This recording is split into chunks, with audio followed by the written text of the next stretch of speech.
What's up, everybody? First off, I would like to say my condolences for everybody who is mourning the loss of Dolly Parton. One being me. Um, she passed away a couple of days ago, I believe, and I try to give homage to her on TikTok. I kind of mentioned her. I was going to play a song because you're allowed to play music on there. That's the perks of being on TikTok. You're allowed to play music, and I hope that my stream won't be shut down by playing a little snippet of one of her great songs. But Dolly Parton was very sweet. She was a sweet woman who didn't mind expressing herself and was a great songwriter. Um, I mean, she was really high up as far as the music genre of country music. And to my understanding, she did a lot of things for the black community. And even in her death, she did require or state that she wanted to also be of assistance as well. So I want to play a couple of clips, her last showing of clips that she did before she passed, so that we can remember her. And I'm gonna play a little snippet of her song that everybody should remember, "Islands in the Stream." That was a very popular song with her and Kenny Rogers back in the day, I believe, like the 70s. But there's a couple of interviews that she did do where they clipped some of the stuff that she said, and I thought it just illustrates how phenomenal she was as a person, as a woman. She was colorblind. She didn't have a racist bone in her body, and I mean, a lot of white people, if you want to know who you need to really follow behind, it would be someone like Dolly Parton. She was a phenomenal person, and a lot of us really are gonna miss her. I know I will, but at least she left a lot of good memories and a lot of good music that we can always follow up and listen on. And of course, she did the big hit that Whitney Houston did, "I Will Always Love You." Dolly Parton did that song first, and um, Whitney Houston ended up doing like a remade version of the song. So, we will always love Dolly Parton. And I want to play her last couple of videos that she did. And then we'll get into talking about, of course, Ghana, because there's a lot to unpack with that. What's up, Lonnie? What's up, Sheena? Yeah, she supported the community, I heard. So let's listen to this real quick. My final goodbye. Everyone who loved me. In the final chapter of my life, I've been much more at peace than I ever imagined I would be. Lying in bed, I watched the sunsets and listened to the wind in the trees. I wasn't afraid, only relieved. At last, I can take off this heavy, sequin-covered costume. Some laughed at my cheap, tacky golden wigs and even doubted Carl ever existed. But looking this cheap came at a price. It was my armor, and Carl, he was heaven's perfect gift to me. So, my precious children, never let other people's opinions define who you are. Break the rules. Flirt shamelessly. Take control of your own destiny with courage. Even when the whole world is waiting for you to fail, put on your sparkliest pair of heels and keep. Before I close my eyes, I've entrusted my nephew with my funds to make sure children who can't afford an education receive free books every month, and to help fight diseases that torment humanity like cancer. I never had children of my own. I want this video to be my final goodbye to everyone who loved me. I mean, even while she was sick, she had enough courage to still want to help people despite her condition. That just goes to show you how she really was a good person through and through. And now there's another video I want to play real quick. We will never find somebody like her again. She's a very rare phenomenon. And we should always honor those that were decent to us as a collective of our community, because it's very rare to find somebody that brought the love and consideration and appreciation to our community. This was posted August 20th, which was just, 6 days ago.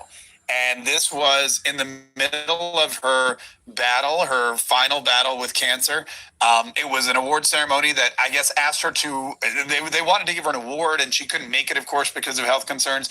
But she released this video, and watching this video and listening to her, you wouldn't think that there's anything wrong with her. But again, this was 5 days before her passing. Dolly here, and I just want to send a very special thank you to the Academy of Country Music for honoring me with the Poets Award.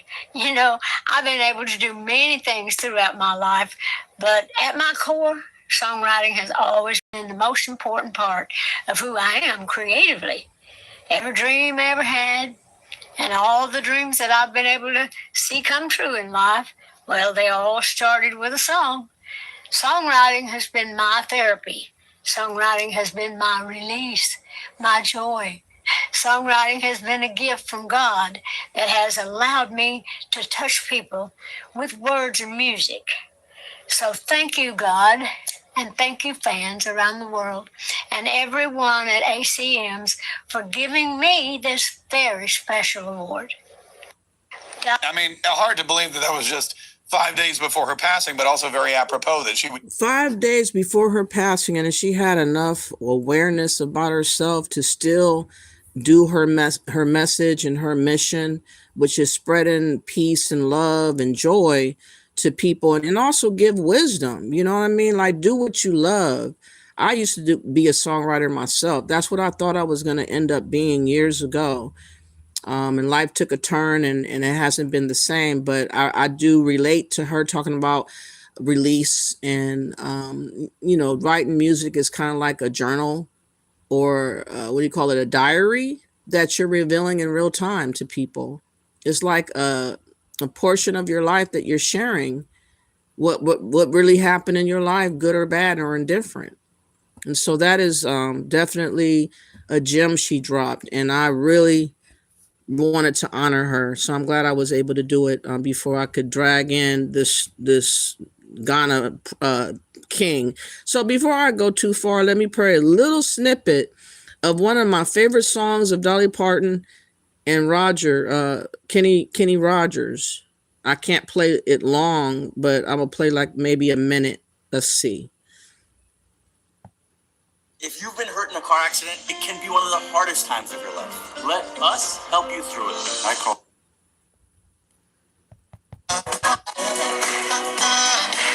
Being in love with each other. Islands in the stream. That is what we are. No one in between. How can we be wrong?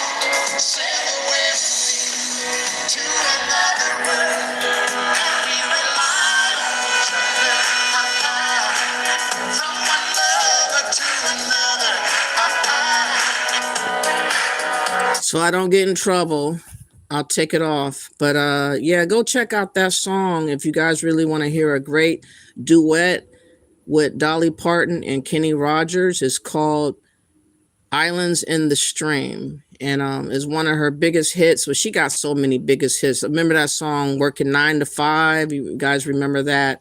And this is a slew of others. She did a lifetime of music, and I'm really gonna miss her. So again, rest in peace to Dolly Parton.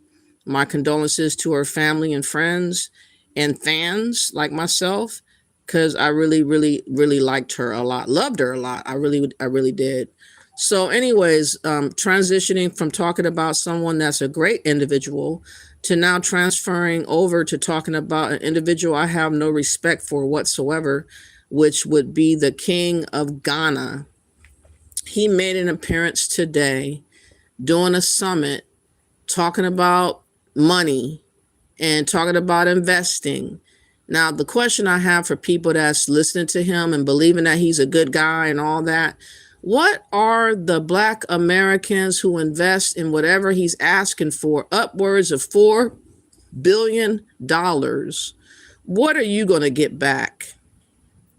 What are you going to gain? What are you going to gain? Absolutely nothing. All you're going to do is get a pat on the head. My good servant and slave is what you're going to ultimately get. And it's just not worth it. And I'm just really disgusted by this king. I really feel like You know, he is running around trying to figure out how to get our money because Trump has shut the door. You know, a king comes to the United States and he doesn't even meet with the president of the United States. He skips over meeting Donald Trump, President Donald Trump. And he comes to universities where young-minded people are to try to influence them to bow down to him and feel like they're indebted and that they're obligated to him. He's playing a mind fuck routine on our youth and over our people. And it's kind of like a spell he's calling himself spinning onto us. But I'm here to reject the spell and rebuke and denounce it in the name of God. I want, again, God to reveal, what he's going to do to disrupt his plan, this king, from getting our money and hustling us and keeping us bounded to him, because that's what he's trying to do, get you bounded to him and his affairs and their ordeal. And we don't need to be bounded to him. We're not his people. We're not his property.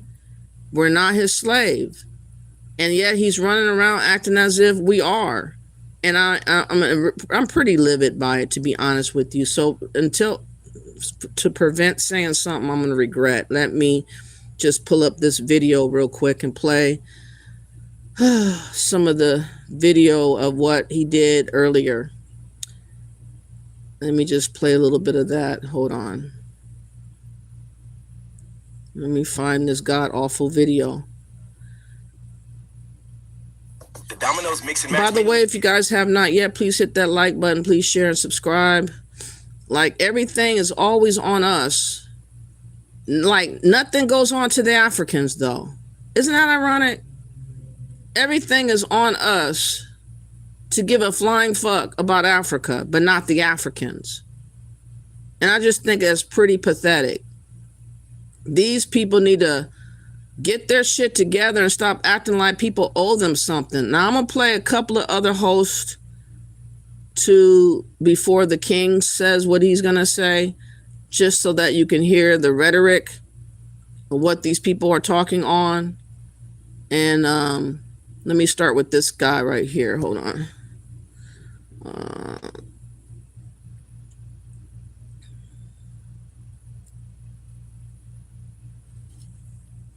Young people. It must strengthen communities.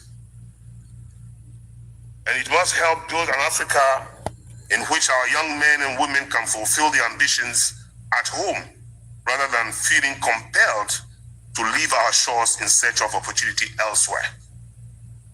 That is the Africa we must build together. Ladies and gentlemen, I therefore consider it a very special privilege to welcome and introduce the son of Ghana, a custodian of one of Africa's greatest cultural heritages, and a passionate advocate for education and development, and a respected voice for peace, progress, and African advancement. Majesty, we are deeply honored by your presence. Thank you, and may God bless Ghana, the United States of America, and the great continent of Africa. Thank you.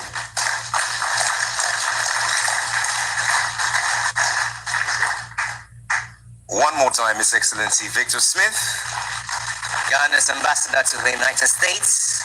Thank you for that warm note of welcome, articulating so well the purpose of our gathering and for officially acknowledging to us all the weight of our king, the gift of the occasion. One more time, please.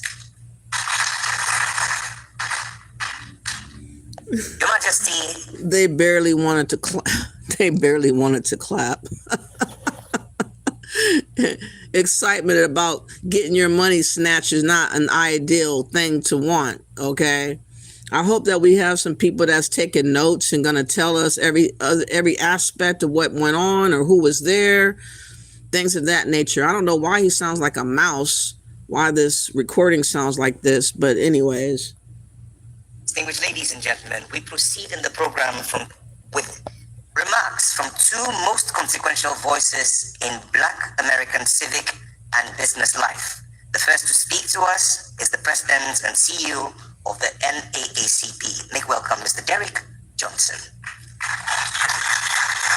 Do you guys know who Derek Johnson is? Let me know in the comment section who he is. I'm going to look him up. David Johnson.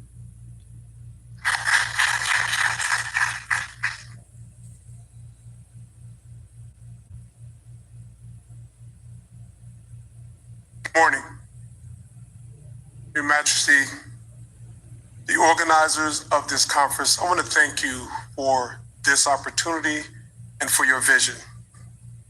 For the NAACP, the nation's oldest and largest civil rights social justice organization. Oh, he's from the NAACP. A coon in the flesh. This motherfucker is the one reason why we are being slanted as being Pan-Africans, because his bitch ass decided he wanted to be a Pan-African. And this is why, one of the reasons why I wrote the letter to the CBC about the likes of him and the CBC members and others that are trying to force us into a ideology that we never co-signed for.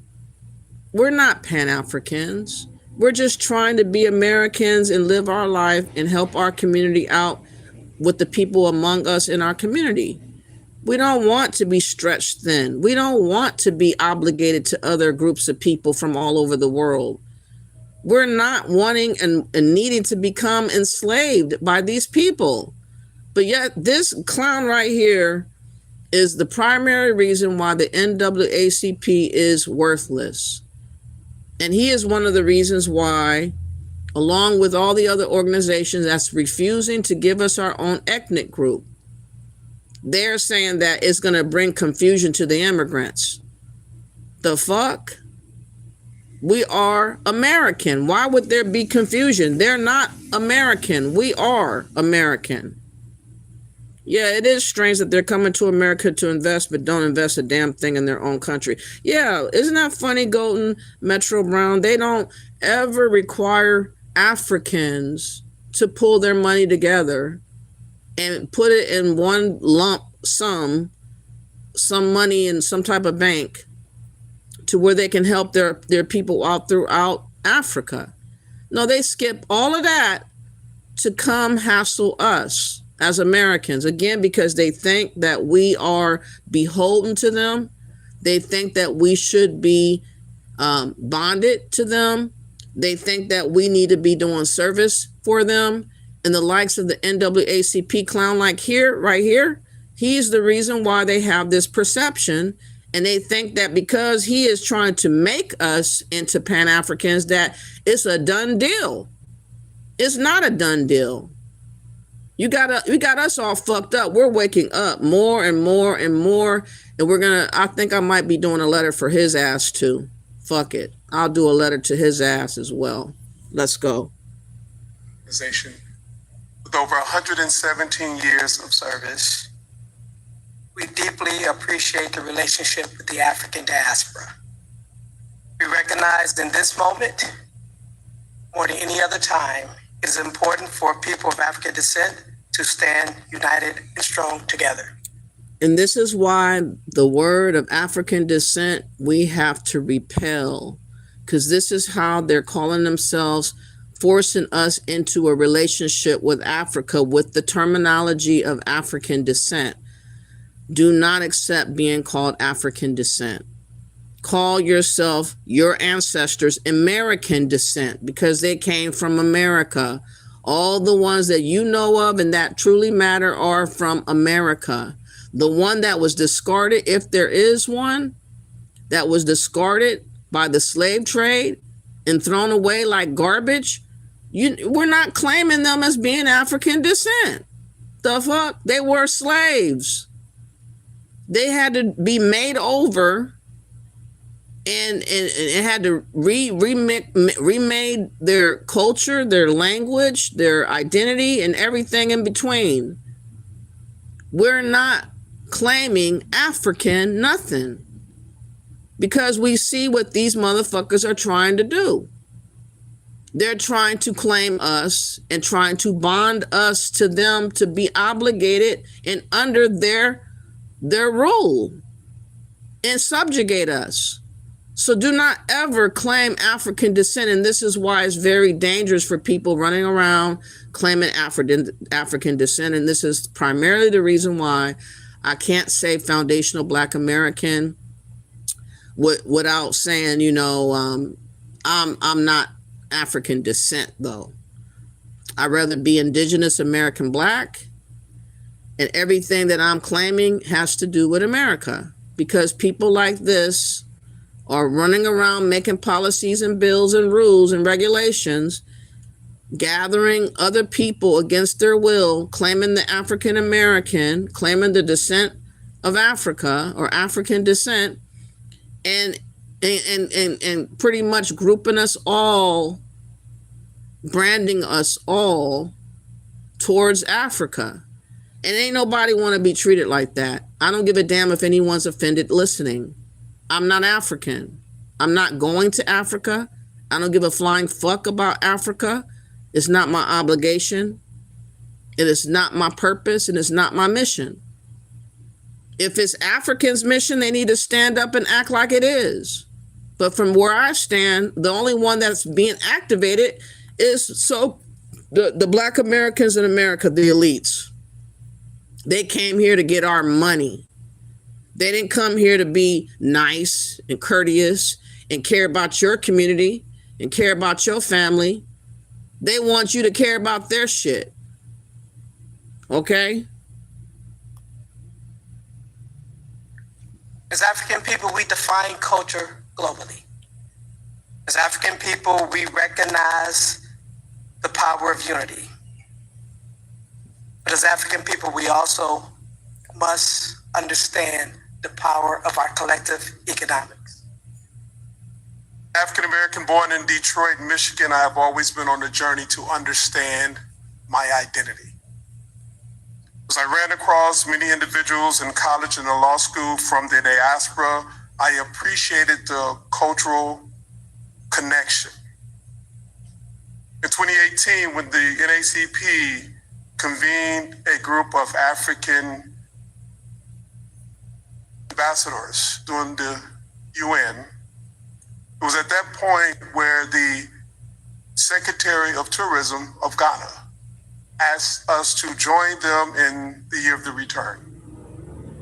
We graciously decided to do so, as we were also pursuing to establish Image Awards Africa.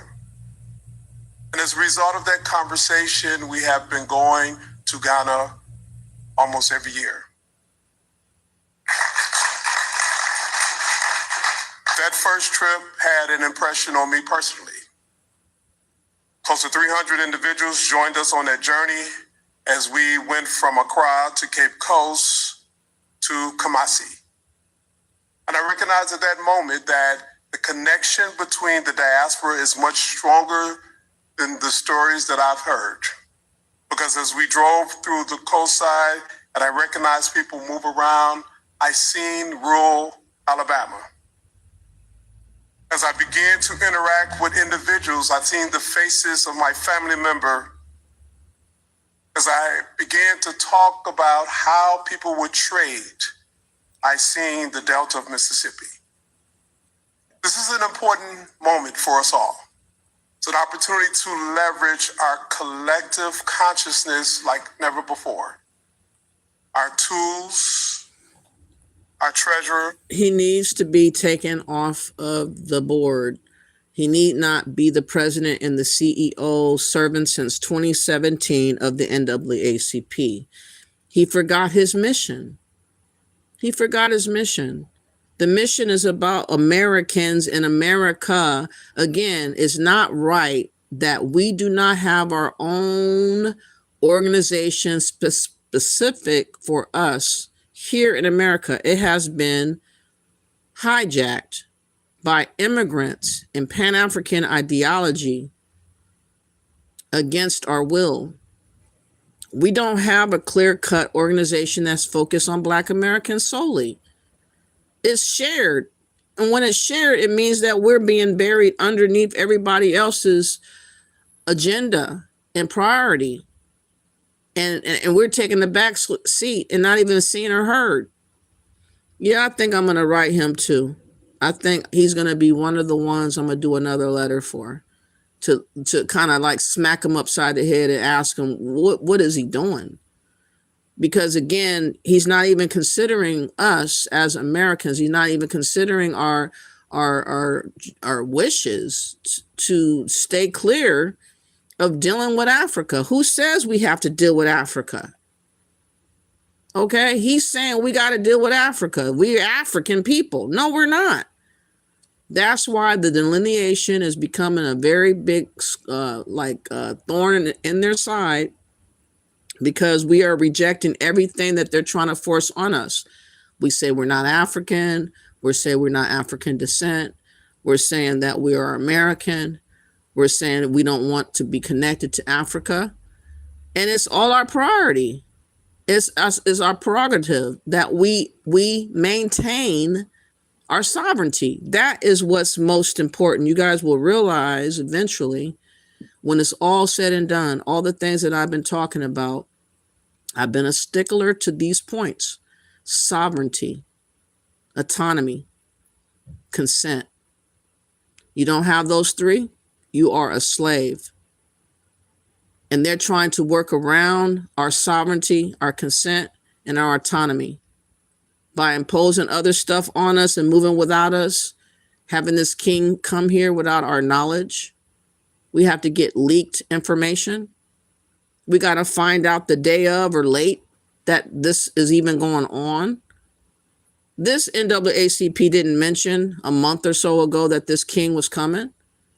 Nobody said a word, because they wanted to sneak him in like a thief in the night, come in and do whatever he wanted to do without all the people that may raise up and protest about this king being here.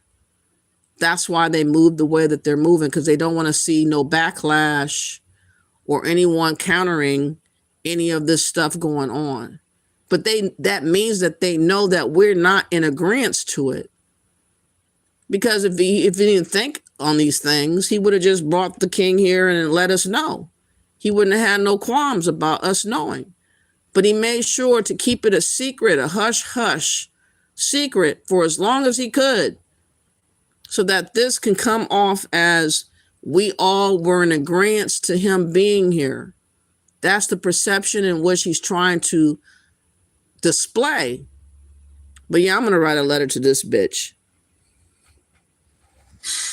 Our talents and our intellect is now needed more than ever. We are in a global economy. And in this economy, we must stand as one African nation. The diaspora. We are not in a global economy. Africa's in a global economy because they don't have their shit together. Africa needs everybody and everything and all this stuff. We don't. We good.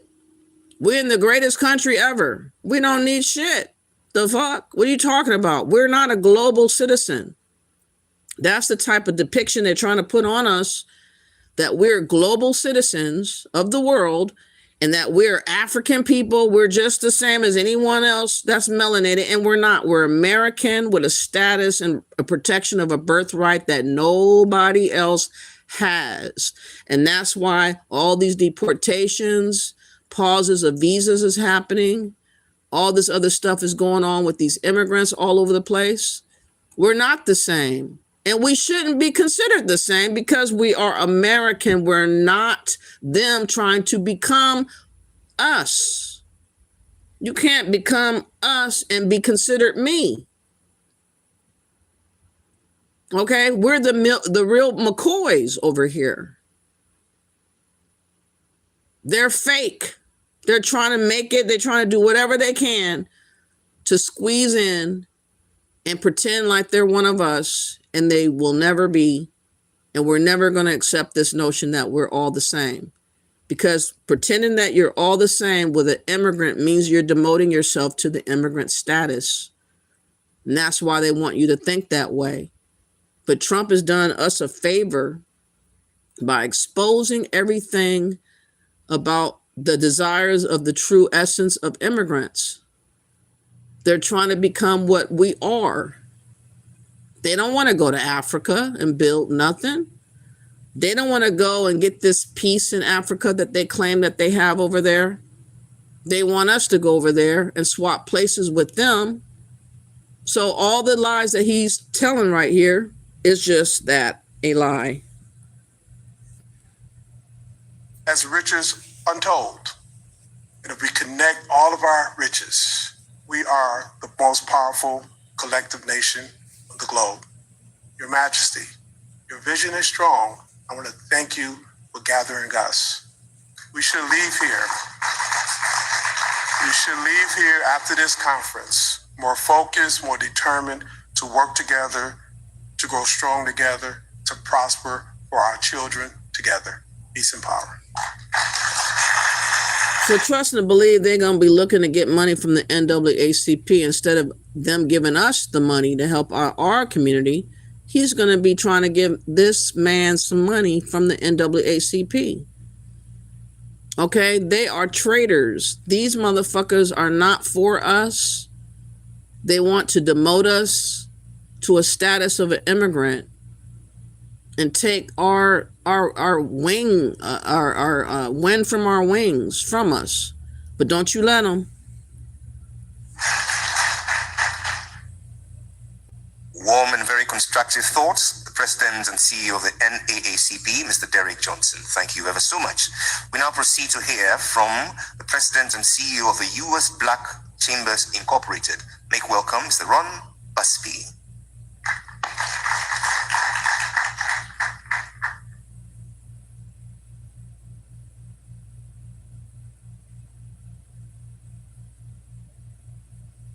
This is a beautiful occasion.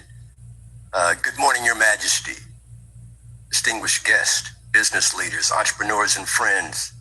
It is an honor to be here and to participate in what I believe can be a transformative economic relationship between Ghana and Black America. For those of you that may not be familiar with us, again, here we go.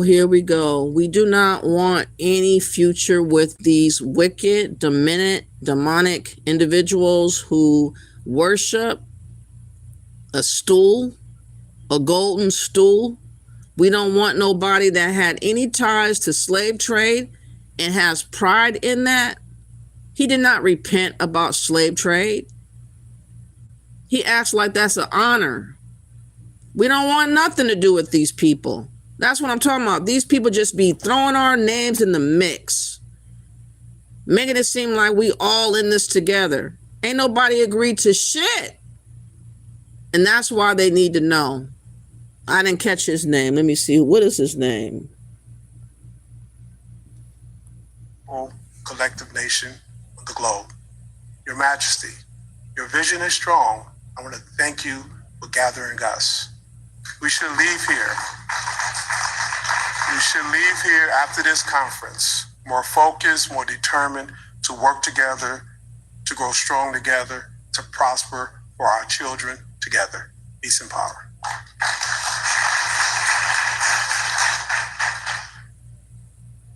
Warm and very constructive thoughts. The President and CEO of the NAACP, Mr. Derek Johnson. Thank you ever so much. We now proceed to hear from the President and CEO of the U.S. Black Chambers Incorporated. Make welcome Mr. Ron Busby.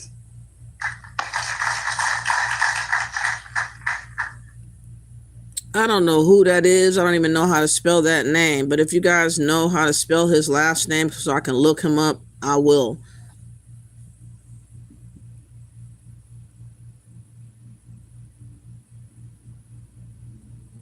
this is a beautiful occasion.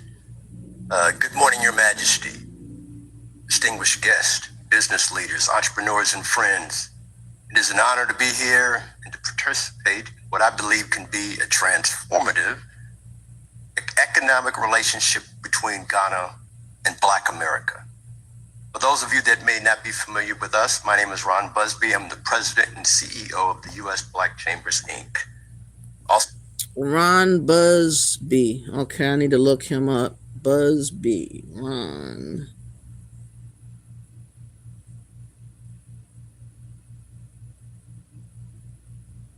Okay. Also known as the USBC.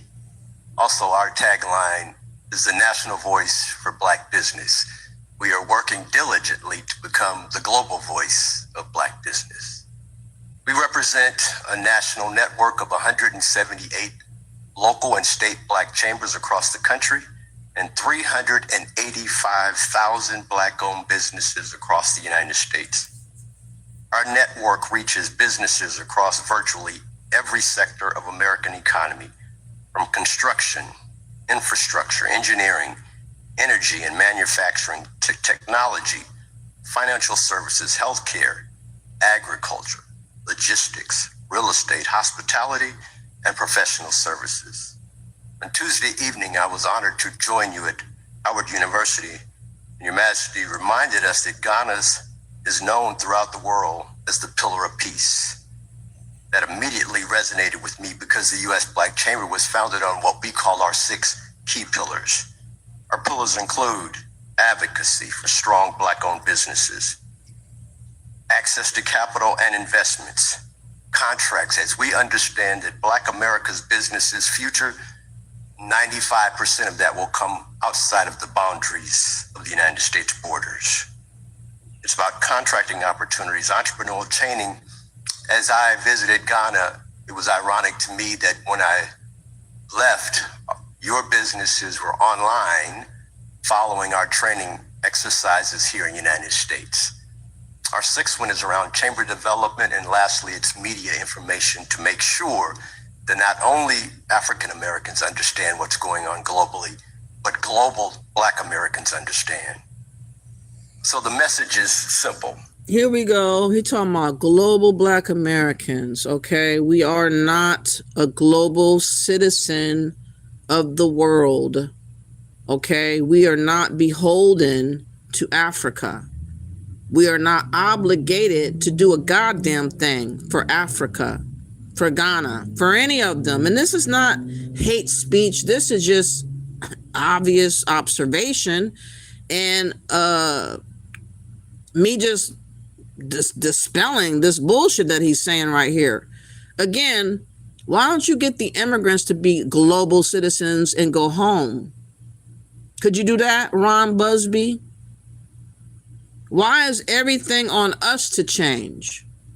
That's why they're so upset about our delineation, because it does not fit in the narrative which they have devised behind the scenes in boardrooms about how they were going to move us, enforce us, and include us in all the bullshit that Ghana and Africa is trying to do.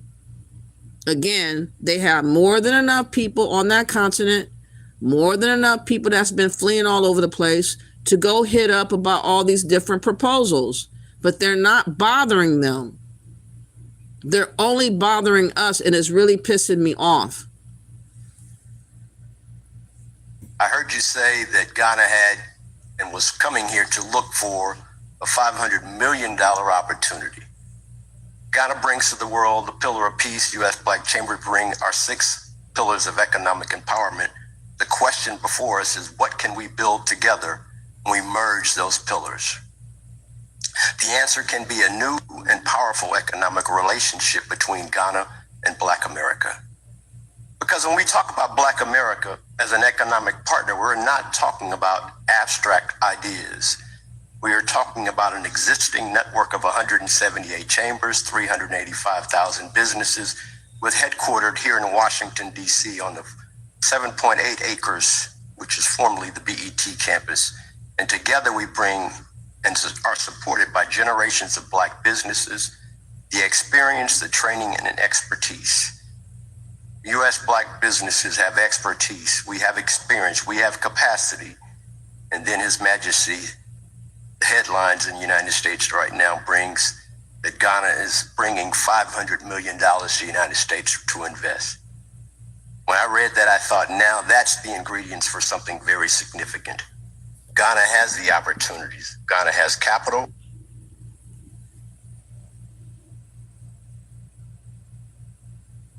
And once again, Black America has experience, expertise, and the execution capability. So our message to Ghana is very simple.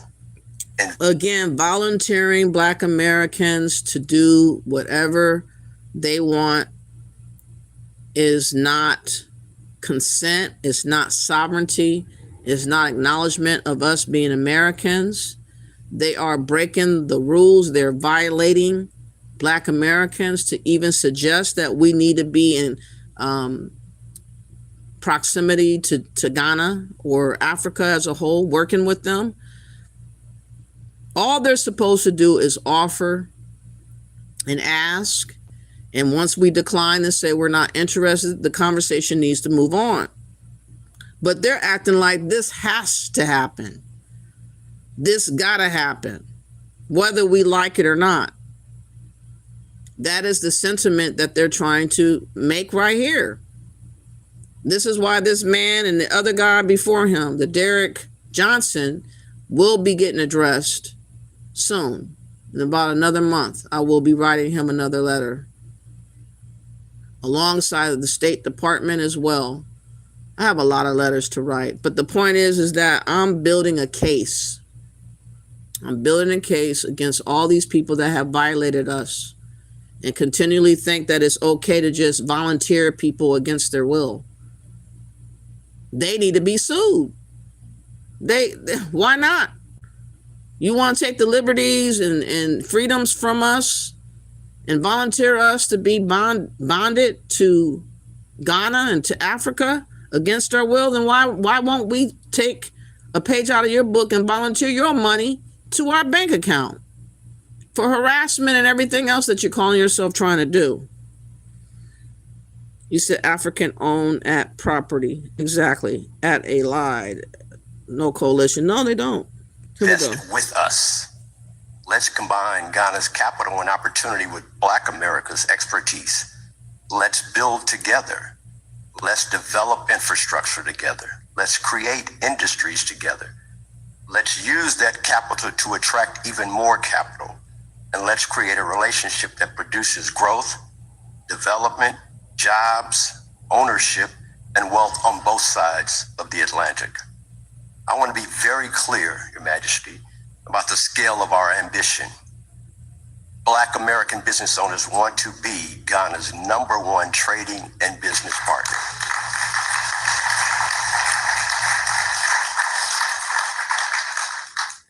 Ghana has economic relationships with China, Europe, Russia, and the broader United States, and nations and regions throughout the world. Those countries have brought expertise to the table. And let me also be clear, Black American business owners intend to compete and win those opportunities as well. If China can build infrastructure in Ghana, Black American companies are more than capable to build infrastructure in Ghana.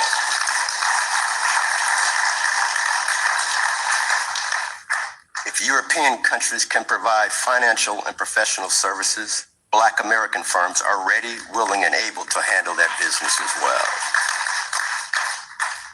If international trading companies see opportunities in Ghana, our technology companies should see it as well. If global investors are positioning themselves for Africa growth, Black Americans should not be watching from the sidelines. We should be your partners as well. U.S. Black businesses also bring something distinct in this moment. We bring technical and professional expertise developed in the world's largest economy. And we bring something that China, Russia, and Europe and other international companies cannot replicate. We bring a shared history and a connection to Ghana that goes far beyond the transaction. But let me say this, our history alone is not enough. Our shared history should become the foundation for a shared economic future. We don't want Black Americans simply visiting Ghana. We don't want Black Americans to simply sit and watch the economic growth of Ghana. We want our businesses helping to create and to benefit from that growth. We don't simply want Ghana to ask Black Americans to invest here. We want Ghana to invest with us, bring us those opportunities, bring us those projects, bring us that capital, bring us the Ghana companies that are looking for expertise and partners, and through the U.S. Black Chamber, led by businesses, entrepreneurs, professionals, technology and expertise necessary to help execute on those opportunities. The $500 million that the Majesty has at his disposal can be the beginning and not the end point. Let's ask where we can combine that capital with Black American expertise and leverage it to generate billions of dollars of additional investment and economic opportunity. Let's put our pillars together. Let's compete. Let's invest. Let's build. And let's make Black America Ghana's #1 trading and business partner. Invest with us. May God bless Ghana and the United States. Thank you so much. What does openness mean to you? So what we heard is that this man, Ron Bugsby, thinks it's okay to volunteer Black Americans to be bonded to all the aspirations of Ghana. And I just hope this is going to be some pushback. I hope that some people is going to call out this bullshit right here, because they're bonding us and putting all the weight on our shoulders to have to deal with what is going on wrong in Ghana. It's not our obligation. It's not our business. We need to be building up in our community in America. We need to be helping out our people that has not been having any assistance or support since all these organizations have been hijacked by immigrants and sellouts of our community. That's where we are. So now I'm going to fast forward it to the king. Let me see, who is this? Opportunity to implementation. So I think I've been. Oh, okay, I didn't see this. Hold on, who is this? Okay, we're going to play this real quick.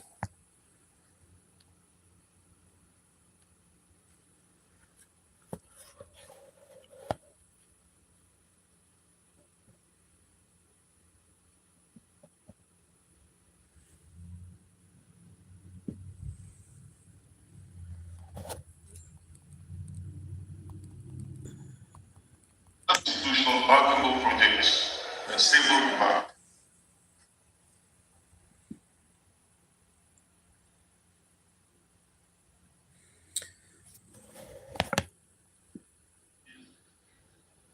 In business terms, how do we move from business declaration to deals, from interest to investment, and from opportunity to implementation?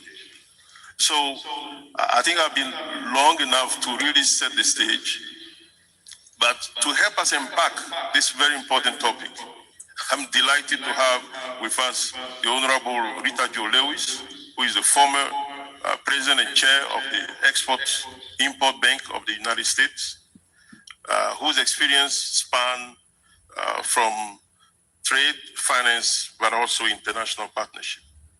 She has done a lot. During her tenure, she was able to mobilize billions of dollars. She'll be able to talk about it. Rita, thank you very much for joining us. I want to start truly by asking your view. I mean, if you look at the title of the topic, the political way behind the deal, what does it really mean to you, and how do you see it in the lens of investors that we have in this room? Well, first of all, thank you so much, Dr. Gao, for moderating, I think, this discussion. And Your Majesty, I just want you to know this is the second time that I have been in your presence. I was there in Barbados last year at that summit when you basically spoke to the Caribbean nations and a whole host of Americans and others about the same type of subject. To be able to be here because we have people like Sarah Ajanu who said you have got to come and talk strictly from a transactional perspective. So that's the basis of why I am here. And it is a wonderful sight, as Derek and Ron said, to be able to look out in a room of people who are prepared and who have already been involved in investment opportunities in Africa, specifically also in Ghana and throughout the continent. And so, as I was listening to the ambassador speak, and he was talking about the areas and the power that investors and like yourselves have in a room like this, I was really reminded first to say, let's just talk about Exim Bank.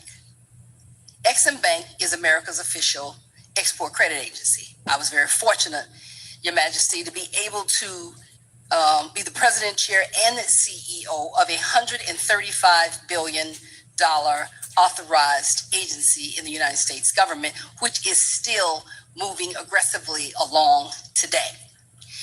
During the time, I traveled extensively, not just because I had been at Exim Bank. I have been involved with the continent for years. But during that time, had a chance to travel to 8 countries over 6 times. And I will tell you, as America's export credit agency, which its mission primarily is to work with businesses in the United States, along with foreign investors, to help them grow and succeed by using the financing tools of export credit, insurance, working capital support, you name it. But more importantly, to make sure that everyone understand it was the bank for everybody, not the bank for a few, not the bank for just parts of the world, but for everyone. And that's why with a laser focus, we were able to take the financing for the 3 years that I led the agency from $109 million to over $3.6 billion and counting. Now, when you start talking about like what's the political will, you have to kind of think about an agency that is almost over 90 plus years old. But it had a mandate just like these other agencies, not just in the United States, but mandates from their other countries to do business around the world. And Africa was one of the mandates. So with that mandate, we were able to try to meet that. I always call it meet the moment or meet the mission. And so on the political will side, I would tell you, to me, it was about how we translate these announcements. How do we translate all these concepts and conversations into some transaction readiness? And so part of that is what I used to talk about all the time, that mentioning to all of you. It's about identifying from the country, the leadership, what is the identified priorities. People would come all the time and I always say they want to have a nice conversation. I used to tell them that that's nice, but I need a transaction. What are you trying to do? Where do you have the data and the material that you have so eloquently spoke about that you want to do?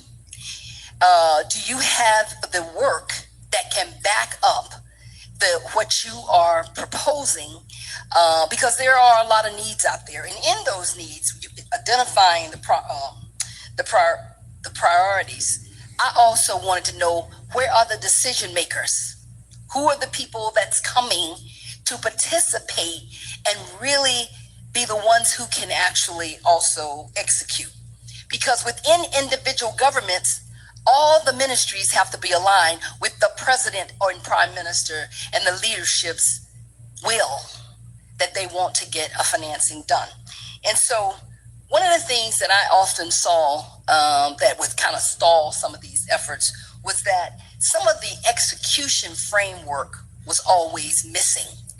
And so I will tell you that when you are working with agencies and working with those who you want to get the financing from, they're looking for that certainty, coordination, and they're also looking to see who they can hold accountable in terms of looking at major projects. Thank you very much. I think I had a lot of questions to ask, but I can clearly see that you have answered almost all these questions. What does it really take for capital to move,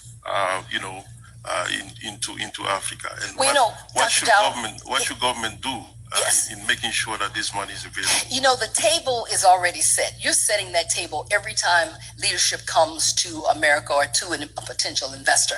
And when you set that table, they're looking at you for that confidence that they got to have in you to be able to want to partner and become one of your investors on a particular project. And so, you know, one of the things I'm sure you all have always heard, you know, you go to these investors and, you know, go to these banks, and the first, whether it's government, they say, what, do you have a bankable project? Yes. Well, the minute somebody tells me that, I already know they're about to tell me they're not going to do my deal. So don't despair, because I say, make sure when you come, you have the bankable project. And having that bankable project goes back to what we were saying.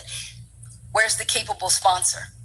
Who's really running point on this deal? Because we know government now is, and it doesn't matter which government, is trying to get out of the running of these particular big old projects. So, Rita, I want to ask you maybe a last question for you. What will it take for these 500 mandates to happen? As we leave this room today, what do we need to do to make this mandate happen? What is important in a room like this is to ensure that when you're sitting in front of, it doesn't matter whether it's government or the private sector, that you know more about your project than they do. Because they know about your project before you walk in the door. They know if you're ready.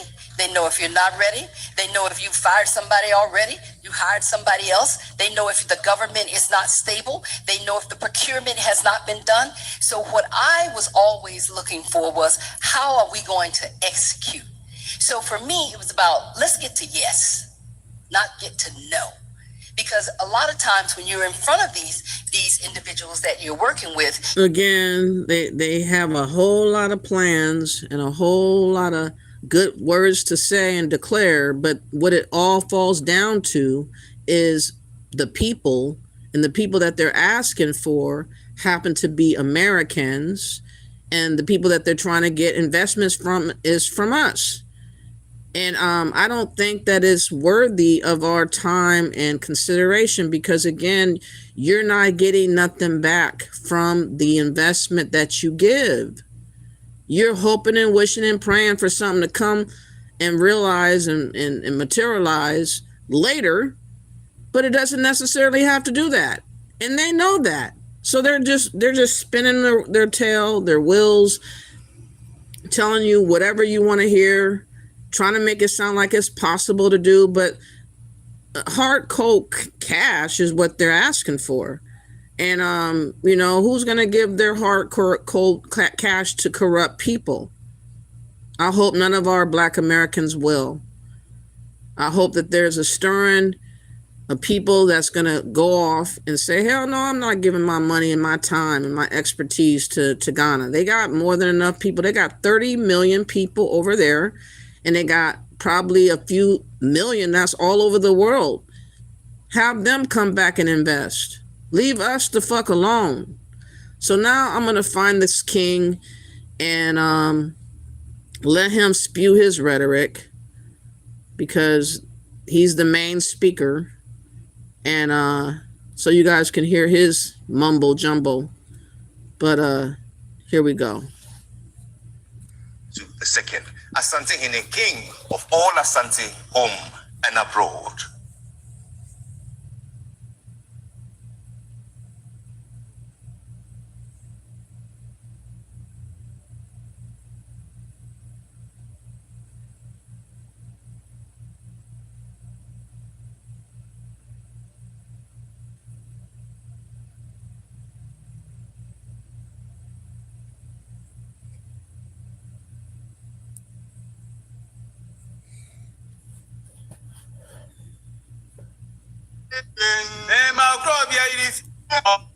I won't have you guys suffer through this. I guess they're raining praises to him or whatever like that. It's so ridiculous. Sounds ridiculous. Let's get to him. For African economic renaissance, which I want to treat as a subject. After having listened to all the investment talk and everything the question is, why is Africa not still developed? So that's the question I'm being asked as a king. You guys are not developed because you're still prehistoric. You still believe in the golden stool fable that you guys made up. You guys still have stupid ass traditions and culture that needs to be put to rest so that you can be modernized. You're not allowing your people to learn to be architectures and other stuff to help mobilize and modernize your society. That's fucking why. Okay, you're relying on everybody else to do it but yourself. That's fucking why. Okay, that's why. Get rid of the golden stool, sell that bitch, and tell your people to go to school for things that you guys actually need, instead of trying to come to Black America and demand that we care about what's going on in Africa, because we don't. Vision for African economic relations in the future. Looking at the video of Lagos, and when I was there in 2006, and looking at the transformation now, it makes me feel that it's possible for us to be able to do it.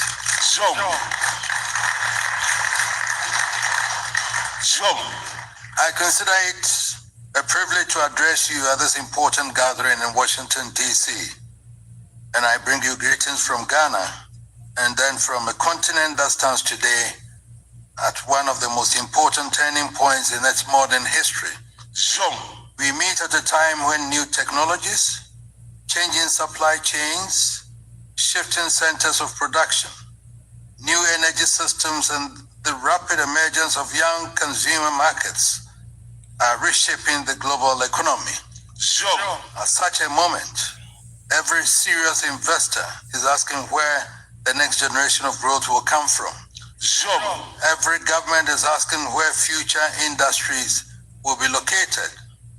Every financial institution is asking where capital can be deployed for long-term value. My message to this gathering is that Africa must no longer be regarded merely as a continent of future potential. It's already becoming a central part of the future global economy. And those who understand this early will position themselves advantageously. For too long, Africa has been described mainly in terms of its deficits. We have heard of the roads not built, the electricity not generated, the jobs not created, the capital not available, and the institutions not strong enough. These concerns are real, and responsible leadership must address them. Yet, it is equally necessary to ask what Africa possesses. Africa possesses a young population, immense natural resources, expanding cities, growing markets, fertile lands, strategic minerals, entrepreneurial talent, cultural influence, technological creativity, and a determination among its people to claim a different economic future.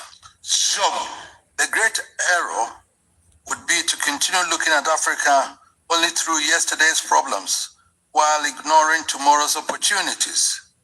History often rewards those who can recognize transformation before it becomes obvious to everyone else. Those who understand the rise of Asia decades ago positioned themselves early. Those who saw the digital revolution before it became universal created industries that now shape the world.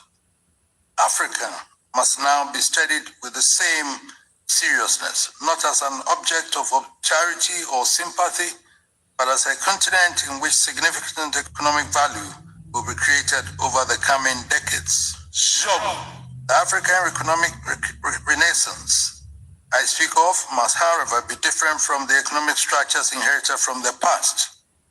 It cannot be based simply on extracting raw materials and sending them abroad. Africa has contributed enormously to global prosperity through its resources. Yet, the continent has too often received only a fraction of the value generated from what it produces. This must change. We have cocoa, yet much of the wealth in chocolate is created elsewhere.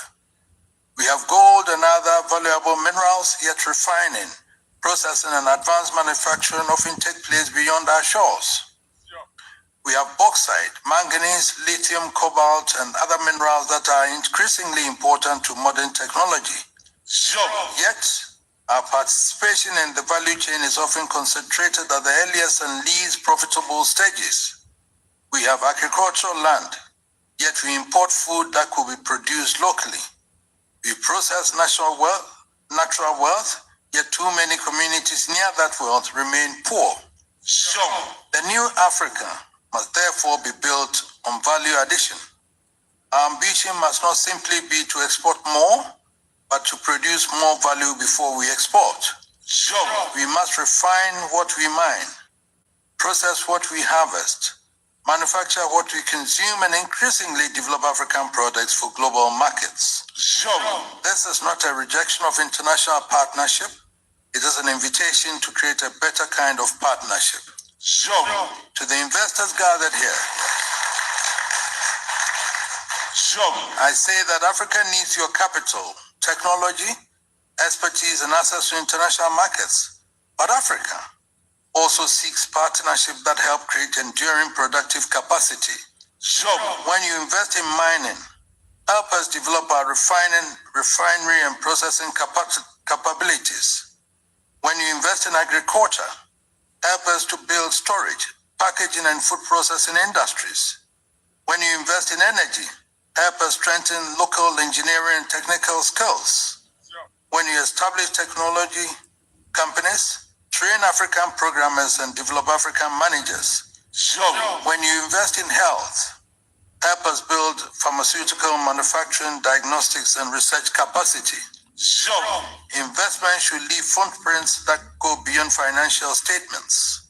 It should build people, strengthen institutions, transfer knowledge, and create industries that remain long after the original investment has matured. The best investment is one in which the investor prospers and the host society becomes more capable. Africa must also overcome one of its greatest historical limitations: economic fragmentation. We have too often operated as small national markets separated by borders that increase cost and restrict commerce. Yet the future of African prosperity depends on our ability to see the continent as an interconnected economic space. Yesterday, when we were having discussions with Nana Uchusribo and Nana Pinton about why Africa cannot have a position at the Security Council, is because Africa has not been able to position themselves to unite, to nominate one or two companies to do that. And this is one of our predicaments. The African Continental Free Trade Area presents one of the most significant opportunities available to us. Its promise is not simply to increase trade between African countries, but to change how investors calculate the scale of African opportunities. An investment in Ghana should increasingly be understood not simply as one serving Ghana's population, but as one positioned within a wider West African and continental market. The same principle should apply in Kenya, Rwanda, Nigeria, Cote d'Ivoire, Senegal, Morocco, South Africa, and across the continent. An integrated Africa will offer businesses scale. It will enable manufacturers to serve larger markets, encourage cross-border supply chains, improve industrial specialization, and make infrastructure investments more commercially viable. It will also encourage African companies themselves to become continental enterprises rather than remaining permanently confined within their national borders in Nigeria or Ghana. Ghana is honored to host the Secretariat of African Continental Free Trade in Accra, and I believe this carries a special responsibility. Ghana must not merely host the institution, we must embody the spirit of integration by creating an investment environment that welcomes enterprise, encourages production, and strengthens trade with the rest of Africa. The continent's greatest resource, however, is not found beneath the soil, it is found in its people. Africa's young population represents both our greatest opportunity and our greatest responsibility. Millions of young Africans are entering adulthood with ambitions, education, decade-old awareness, and expectations far higher than those of previous generations. They want to work, to innovate, to establish businesses, to participate in global industries, and to build meaningful lives within their own countries. If we fail to create opportunities for them, we will create frustration. If we succeed, we would unleash one of the world's greatest productive forces. The difference between these two outcomes will depend largely on investment, education, governance, and the ability of our economies to create jobs at scale. A young person with knowledge but no opportunity eventually becomes discouraged.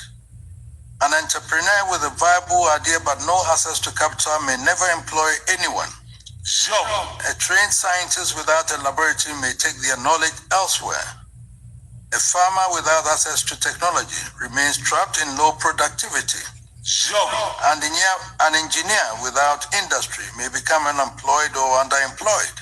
These are not merely individual disappointments, they represent economic losses to an entire continent. But whose problem is that? Let me see what you guys have to say in the chat room. I know he's a little bit long-winded, and hearing that show, whatever they be saying, is ridiculous. Let me see what you guys have to say. Let me go back up. Thank y'all for being here. If you have not yet, please hit the like button. Please hit the like button. Please share and subscribe to the channel. Sheena says these people have a spell on them. There is no way any right-thinking person would work with scamming Ghana. I know that's right. They forgetting about a lot of stuff though, ain't they? Lonnie says she's standing on business. She's looking past that bullshit. Exactly, I am. We all are. Sell that golden stool. Exactly. Get your few $1 billion for the golden stool and go on about your business and modernize that bullshit over there. You said I would not bow down to no African so-called king. I wouldn't either. I would not even be in his presence. As soon as I knew he was around, I would be gone. Fuck that shit. Because I wouldn't stand up or nothing. This is 2 third world for me. Those clothes. I know, can they modernize their clothes? What's up, Mike? Every 2 minutes they gotta pull up the garment from falling from their shoulder. Why can't they make new clothes? It look like they got walking around with blankets and shit on. It's crazy. You said he is a traditional king, but the president of Ghana is the real political power. Yeah, he may be, but he still supposedly have influence on the government, from way back when. Is this in Africa or the U.S.? It's in U.S. It's in Washington, D.C. Sheena? He is, let me look it up real quick. Where is he at? He was in Washington, D.C. He might be in Virginia or Maryland right now. Let me see what this says. Washington, D.C. He's still in Washington, D.C. He's going to go to Maryland on the 30th of August to do a fake festival for the youth of Bowie University. But today and tomorrow, he's performing an African Business Investment Summit. Hopefully, we won't have none of our legitimate celebrities get caught up in that, because they ain't gonna see their money ever again. Whoever that is in the background saying whatever he is saying is annoying. I know. I bet the audience is under a spell, and the person making that noise in the background is a trigger word to maintain control. I think that what he's saying is something to the effect of right, like right or correct, something like that. I can't believe they came here and targeted U.S. citizens like this. Man, they don't have no shame. They're all up in our spaces. They're trying to get us to be bonded to them, and it's pretty pathetic. You guys ain't. I hope to goodness that he don't get that much money. I hope he goes back empty-handed and pissed as fuck. continent. This is why investment in Africa must be closely linked to skills development. The factory should also become a training ground. The hospital should also become a teaching institution. The mine should help create technical expertise. The technology companies should help create African innovators. The agricultural enterprise should help transform the farmer into a modern business person. The university should be connected to industry, and research should be connected to development. Education itself must therefore become central to our investment agenda. Africa cannot achieve an economic renaissance with educational systems disconnected from the needs of modern economies. We must expand technical and vocational education, strengthen science and engineering, invest in universities, improve research, and encourage collaboration between education and industry. A continent that wishes to manufacture must train engineers. A continent that wishes to develop biotechnology must train scientists. A continent that wishes to enter the digital economy must train programs and data specialists. A continent that wishes to improve agriculture must train agricultural scientists and modern farmers. A continent that wishes to manage its own wealth must train economists, managers, accountants, and financial experts at the highest quality.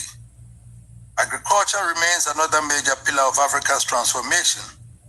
There's something fundamentally unacceptable about a continent with enormous agricultural potential importing substantial quantities of food while millions of its citizens face food insecurity. This contradiction must be overcome. The future of African agriculture is not subsistence farming. It is productivity, technology, processing, finance, and access to markets. We need irrigation systems that reduce dependence on rainfall, mechanization that improves efficiency, storage systems that reduce post-harvest losses, improve seeds, agricultural research, crop insurance, cold chain infrastructure, and modern logistics. We must also change how young Africans perceive agriculture. Farming must not be associated only with poverty and hardship. It must be possible for a young graduate to enter agriculture because it is profitable, technologically advanced, and capable of building wealth. When agriculture becomes a serious business, it will attract talent, capital, and innovation. Energy is equally indispensable. No country has industrialized without reliable power, and Africa cannot be the exception. Factories, hospitals, schools, digital systems, and modern agriculture increasingly require electricity. Africa's energy needs, therefore, represent both a challenge and a major investment opportunity. And our continent has significant solar, hydro, wind gas, and other energy resources. What is needed is capital, technology, infrastructure, and effective policy to convert these resources into reliable power for households and industry. When power reaches a community, the effects are immediate and profound. Children can study for longer hours, businesses can operate more efficiently, cleaners can use modern equipment, farmers can store produce, small manufacturers can expand production, and digital connectivity becomes possible.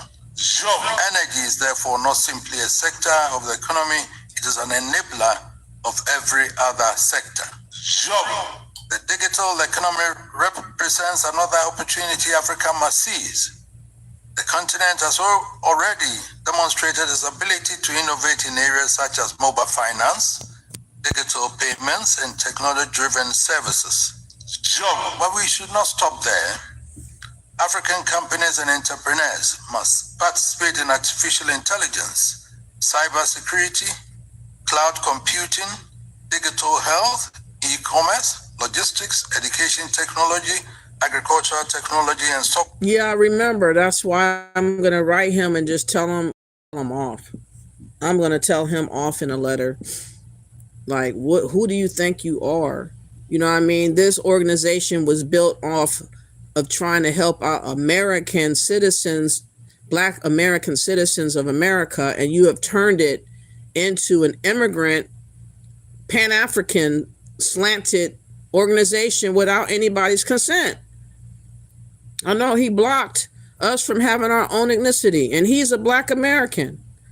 That's why I can't stand him. I didn't know his name before. Now I know it, Derek Johnson. But yeah, he's a fucking idiot.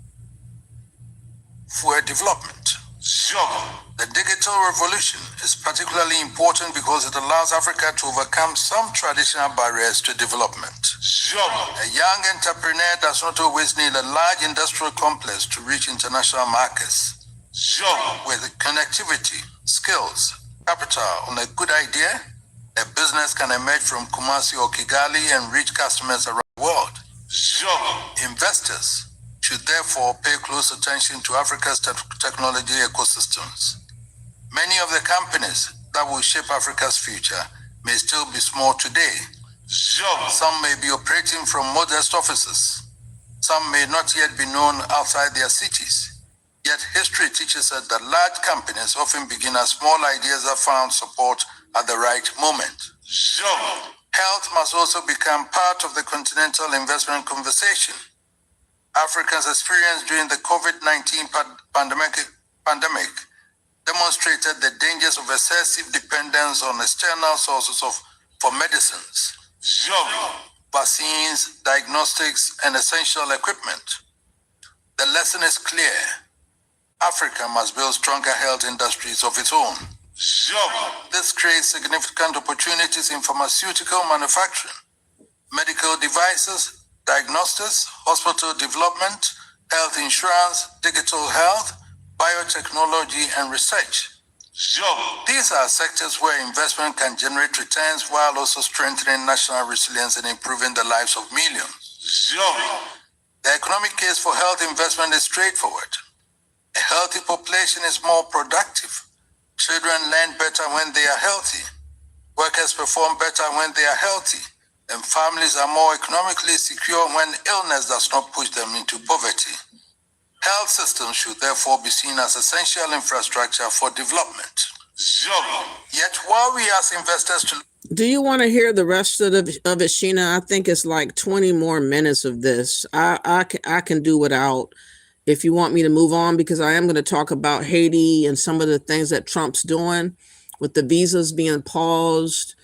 And there was a big, like, unaliving killing of Haitians, like 40 people by the gang.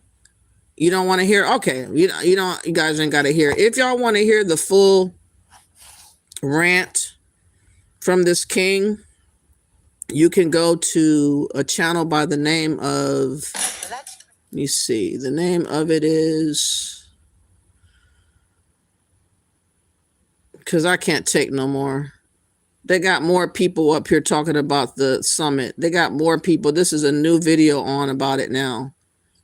Lord. It's called, well, I'll just let you see it. BUSUMURU TV. And you just go to the latest videos that were just here. The latest one. They got another video that just came out 47 minutes ago. And then, of course, the one I was just doing 4 hours ago. So they got a lot of his stuff on here, so you guys can just follow up. Yeah, I'm not gonna bore you to death with him. Let's now get to Haiti. And what's so ironic, this Ghana king could do so much wonders for the Haitian people. They're really struggling and nobody wants them anywhere. And that just goes to show you how they only think about the money. They don't think about helping out other melanated people. They're not tripping about none of that. They're not tripping about it at all. So there was a gang attack in Haiti. I don't know why there's not a hit out for this barbecue guy. He still is thriving and running around acting a fool. And Haitians, of course, have a good reason for not wanting to go back to Haiti. But why won't they want to go to Africa is my question. If that's a better place for us to be, why isn't it a better place for Haitians to go? That's what I want to know. Joining me in the studio is France 24 senior reporter Catherine Norris Trent, who's covered Haiti extensively. Catherine, you were in Kenskoff a few months ago. Why is this town so incredibly strategic? Well, it is at a very strategic location. So in the hills outside of Port-au-Prince, a high point from which it's able to basically control a lot of terrain. If you're a gang looking to expand their footprint, it's on a road, one of the only roads linking Port-au-Prince with the southeast of Haiti. There's another major road which is currently closed and has been since at least 2024. And even this one is occupied by the gang, so it's a strategic route there.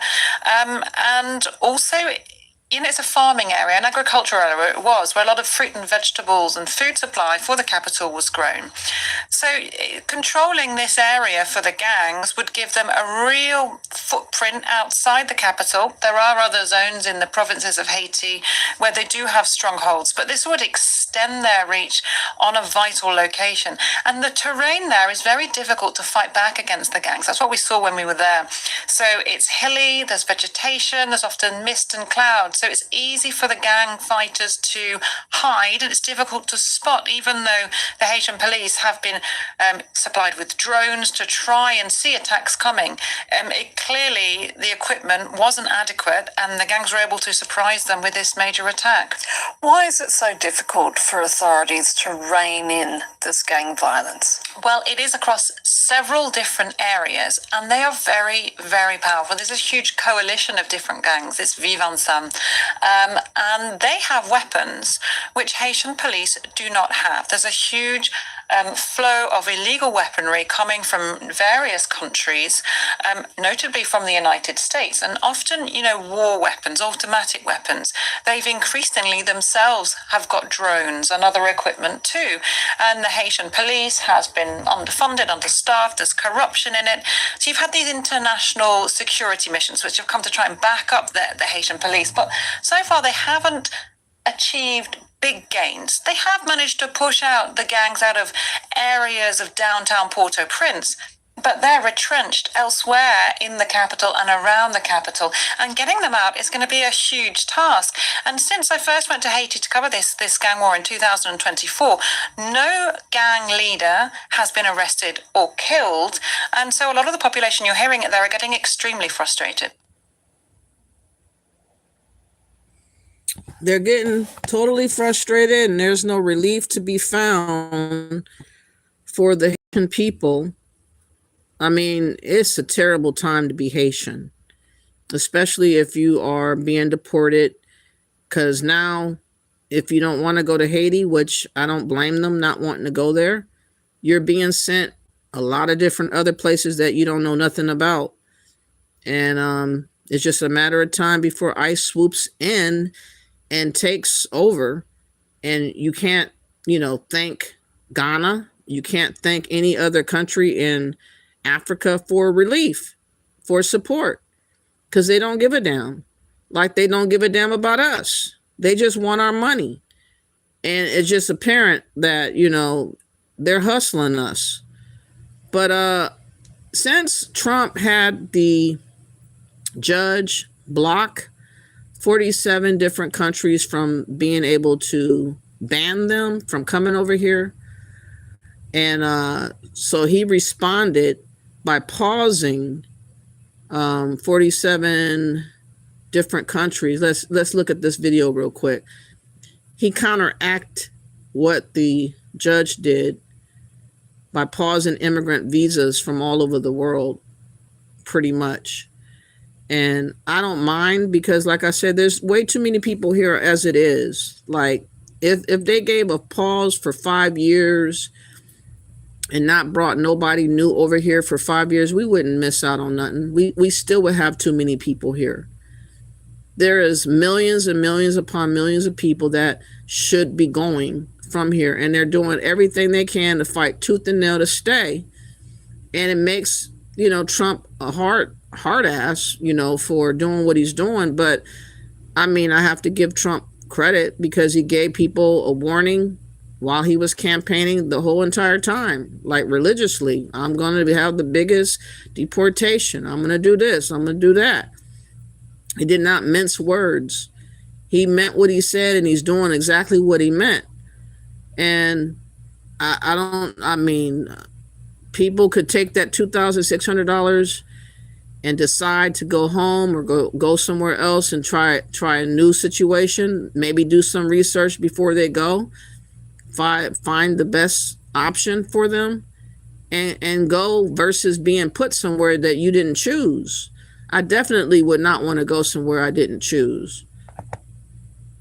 Visa appointments worldwide. Applicants with scheduled interviews are being told their appointments will be rescheduled. But there is no timeline yet for when normal scheduling will resume. So why is the US doing this? The State Department says it is conducting a global training program for consular officers. The focus is on strengthening how officers assess visa applicants, including whether someone could become a quote-unquote public charge, essentially someone likely to depend on government assistance.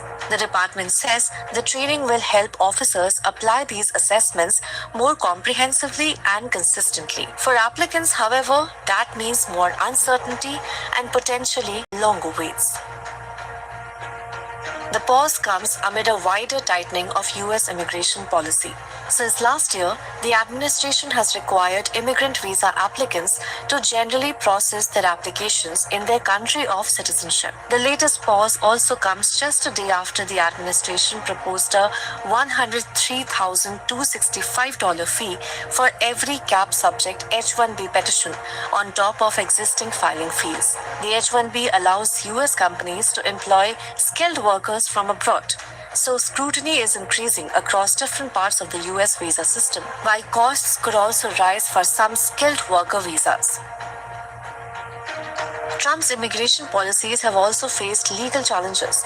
Just last week, a federal judge struck down an earlier policy that had suspended immigrant visa processing for applicants from 75 low-income countries. So the latest pause comes amid a much broader tightening of US immigration and visa rules. But for immigrant visa applicants, the immediate concern is simpler. Their interviews are on hold and there is no timeline yet for when appointments will resume. Follow Business Standard for more stories. And that's a good thing, because again, sovereignty is the most important thing. We cannot allow a lot of different people, millions from all over the globe, to have access to America and not understand why they're here. We have a lot of people that's trying to change America culture into being Muslims and thinking about having the Sharia law, was it Sharia law, and other things that we don't do. Like, we want America to stay America, and that's just it. Now, I have the latest on Trump. He gave some remarks, so since I haven't been really showcasing Trump lately, I'm going to play a little snippet of him speaking. Hold on, let me get this. This is from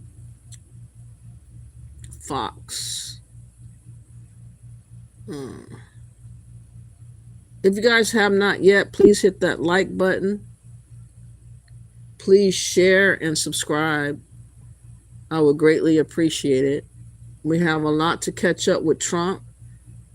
I haven't been really following him every day. I mean, I did get the latest on the visa pause, and that's the last bit of news that I got.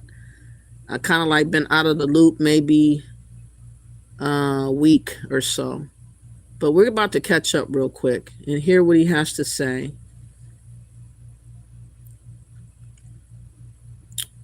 I hope this is more than this. Hold on. Zevia is only made with real ingredients, no.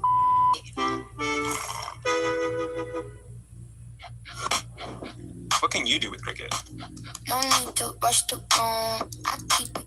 Plants, factories, car companies are moving back. As you know, Honda announced and Toyota announced they're moving in from Mexico. They're coming here.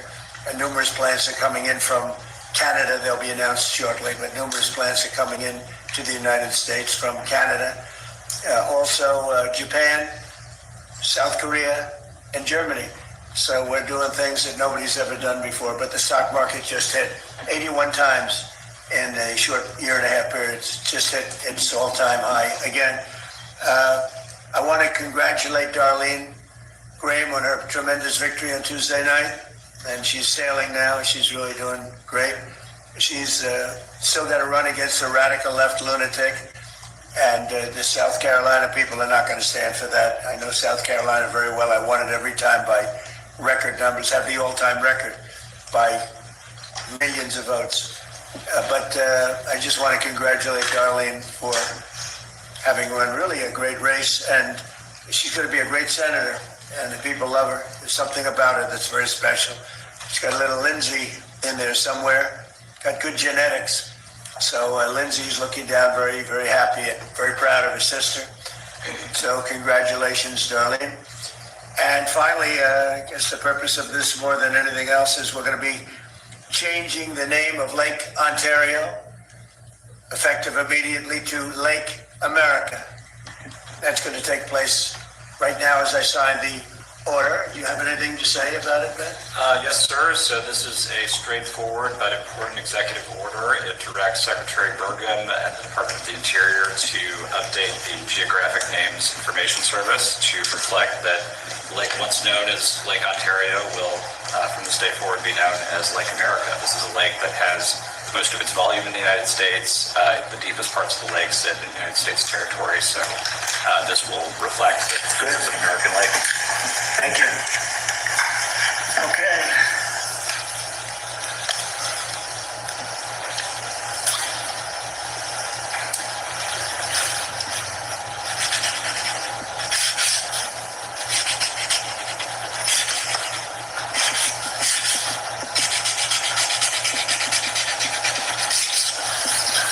Okay. Thank you very much. And we filed all the necessary papers, documents, everything else. We notified all of the various people that we have to notify. So we've done everything that you have to do.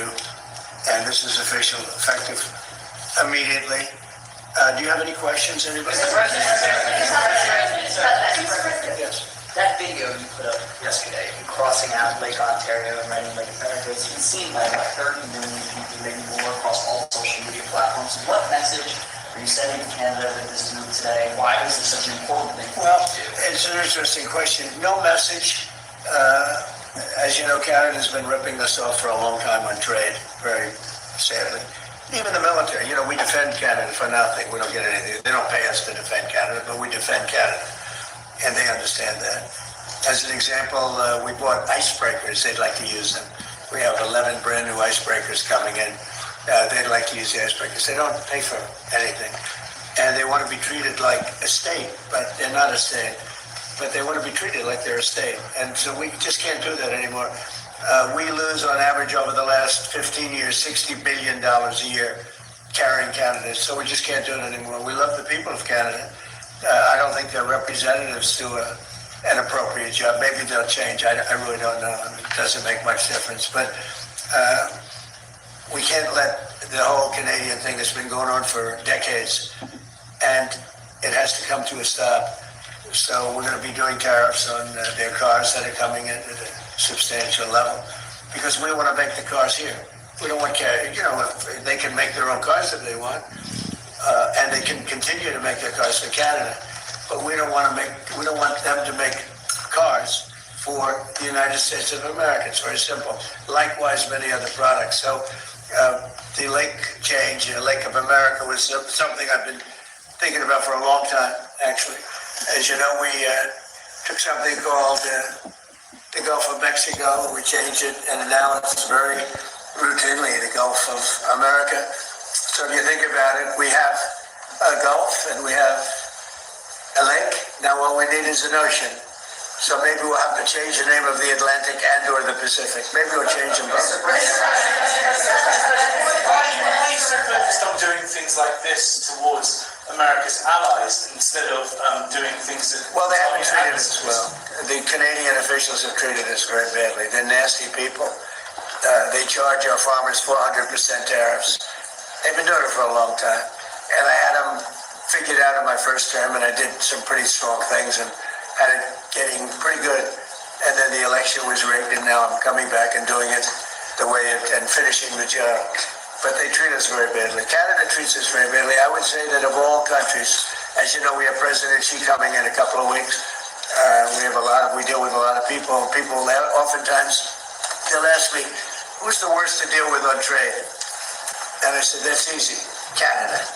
They are the worst to trade, and they feel entitled, and just we can't have that. Mr. President, Ted Cruz keeps teasing a 2028 presidential run. You run against him for president. Do you think he could be president? What's your reaction to that? You say he's going to run? Or? He's teasing it. He's talking about it. You don't mean 2020, but you mean 2028. Yeah. I would say that he's very talented. He's a very good friend of mine. I think he might do that, yeah. Mr. President. He's a talented guy. Mr. President, what would you say to those who are concerned a trade dispute with Canada could affect American affordability ahead of midterms? Well, ultimately, it's going to be very good for us because we're losing, when you talk about affordability, we're losing $62 billion a year on average with Canada. And if you really look at it, we're losing more than that. It's too much. It's too much. We can't lose that. We don't want to lose that. We don't want to lose it anymore. Mr. President, why did Putin agree or committed to not attacking a NATO territory? I've had good talks with him. He's not going to be attacking a NATO territory. Mr. President, the Supreme Court earlier this week ruled on mail-in ballots, and there are states like North Carolina that have ballots that go out next week. How are states supposed to implement this? Well, they're able to. North Carolina's great. It's a great place. I wanted to go 3 times. They do some mail-in ballots, but basically they ruled on the legitimacy and the way we want to make them legitimate. And it was a great ruling for the Republicans. Why is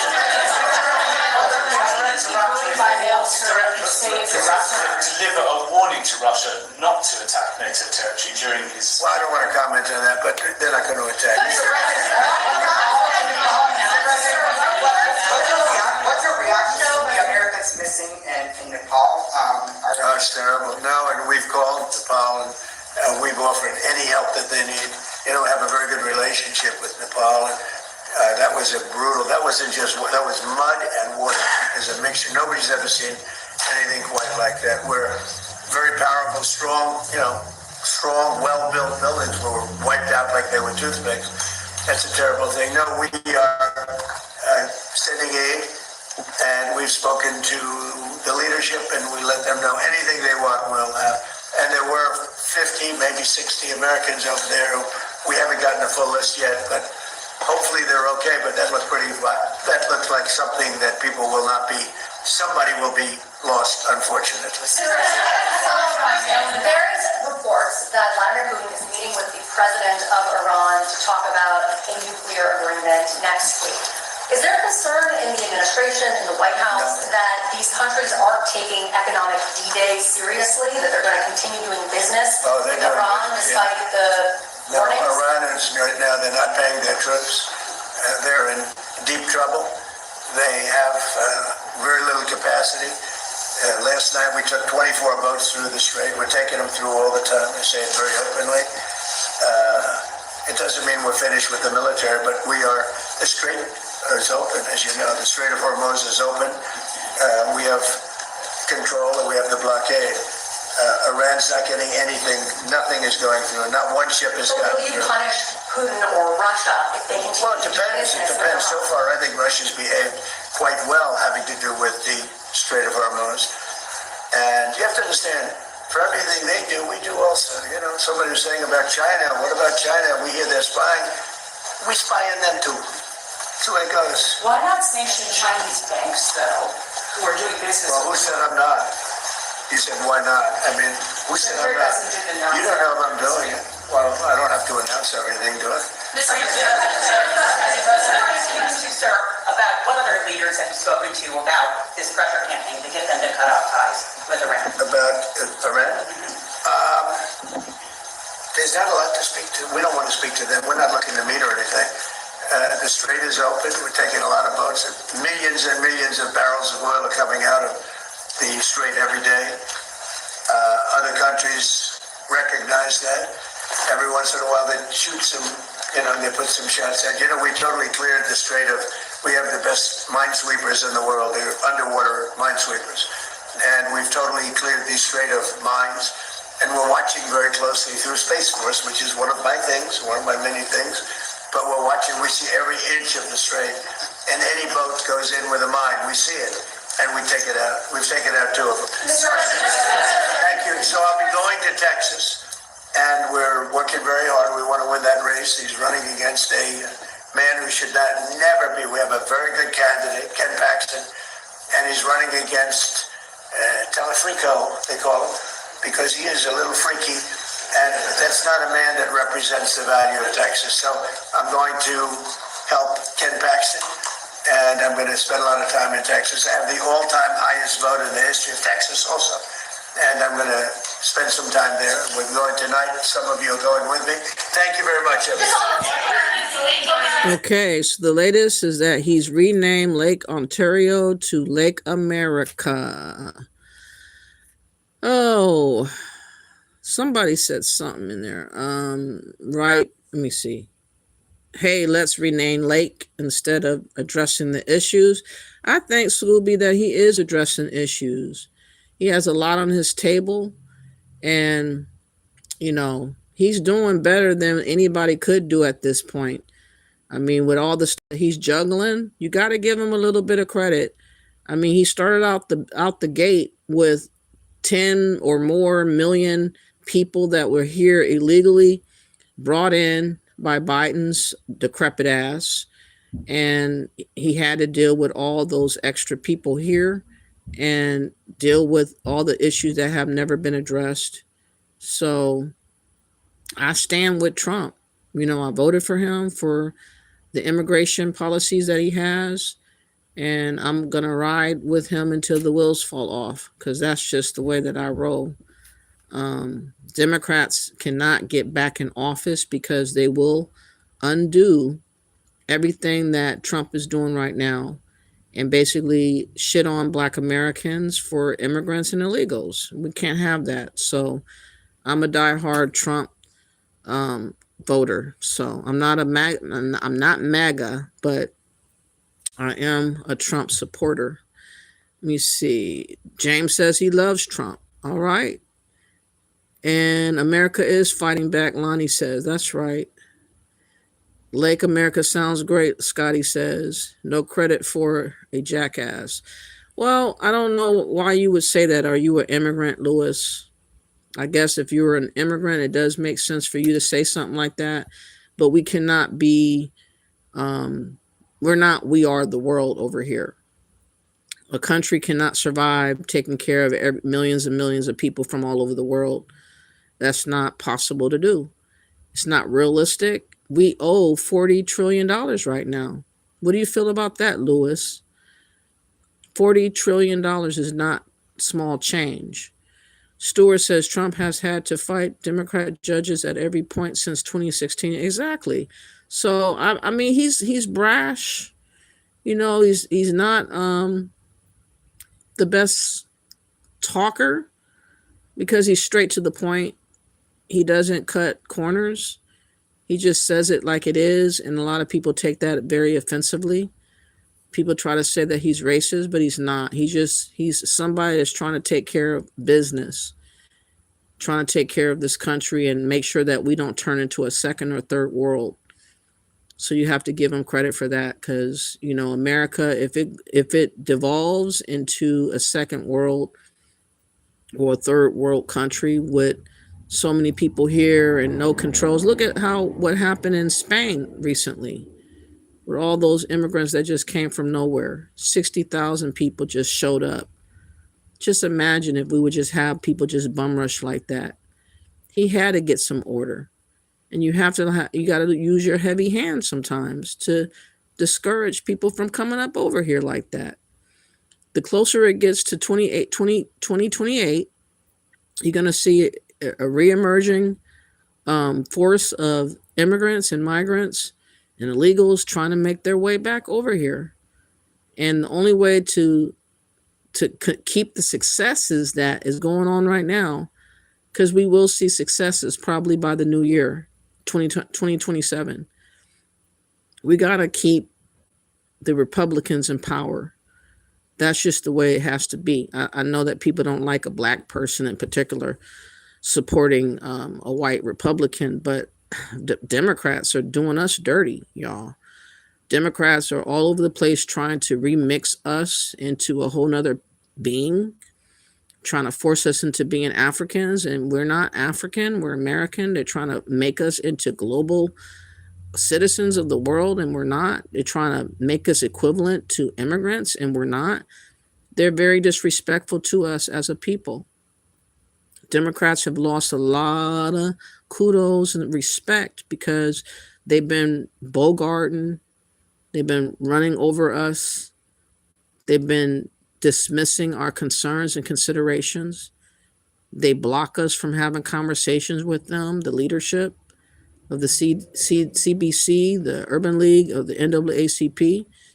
Hell, we try to tell the NAACP and everybody that we wanted to have our own exclusive identity that other melanated people from all over the world can't share. And they wouldn't even give us that.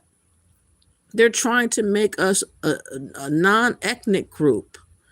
They're trying to have anybody from Haiti to Jamaica, from Africa, to be able to eat off of our legacy, off of our name that the government gave us, and have them be able to use it as their own.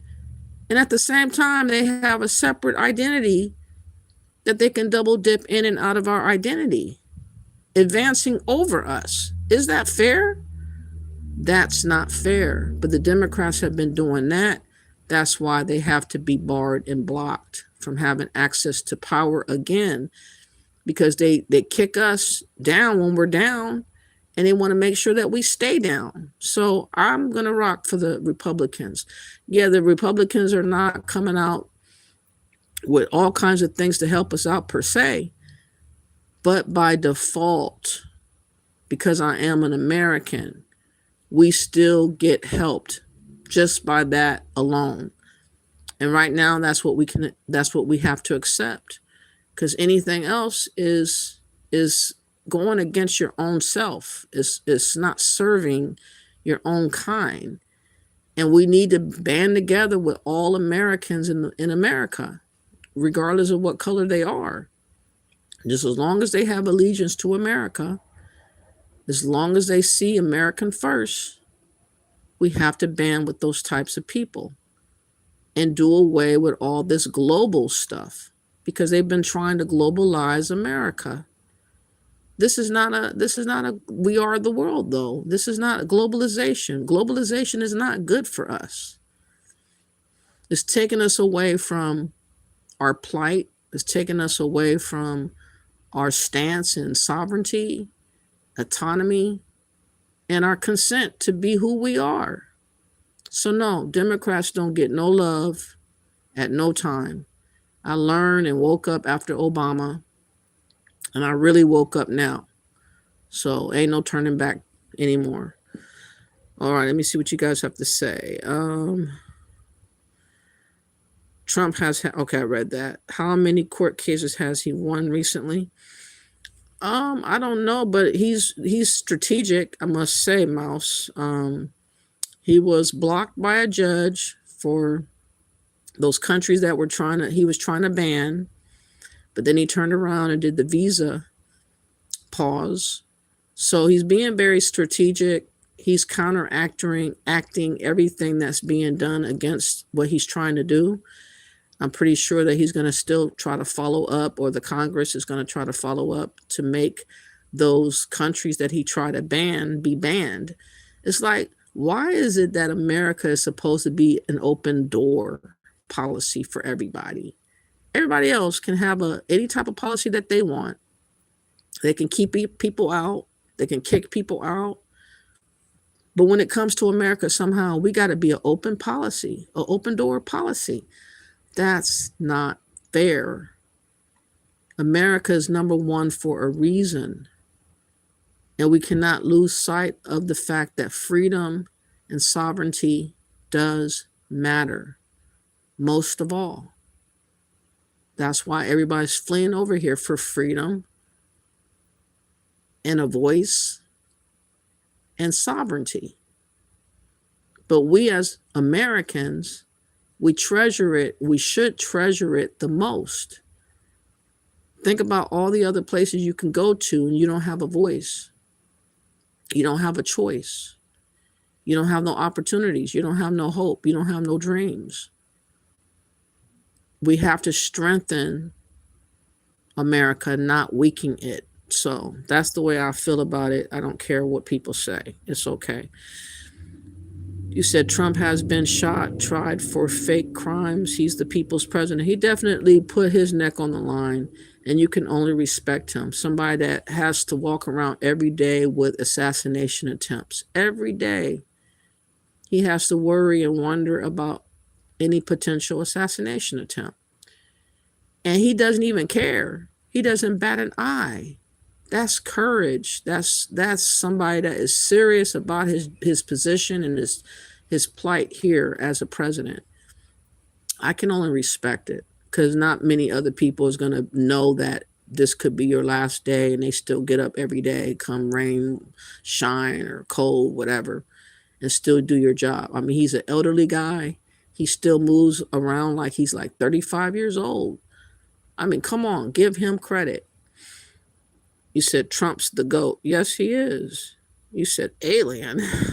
Trump is a great president. From where I stand, he is. I don't particularly like the Iran war, to be honest. I wish that's the only thing that I wish he didn't do.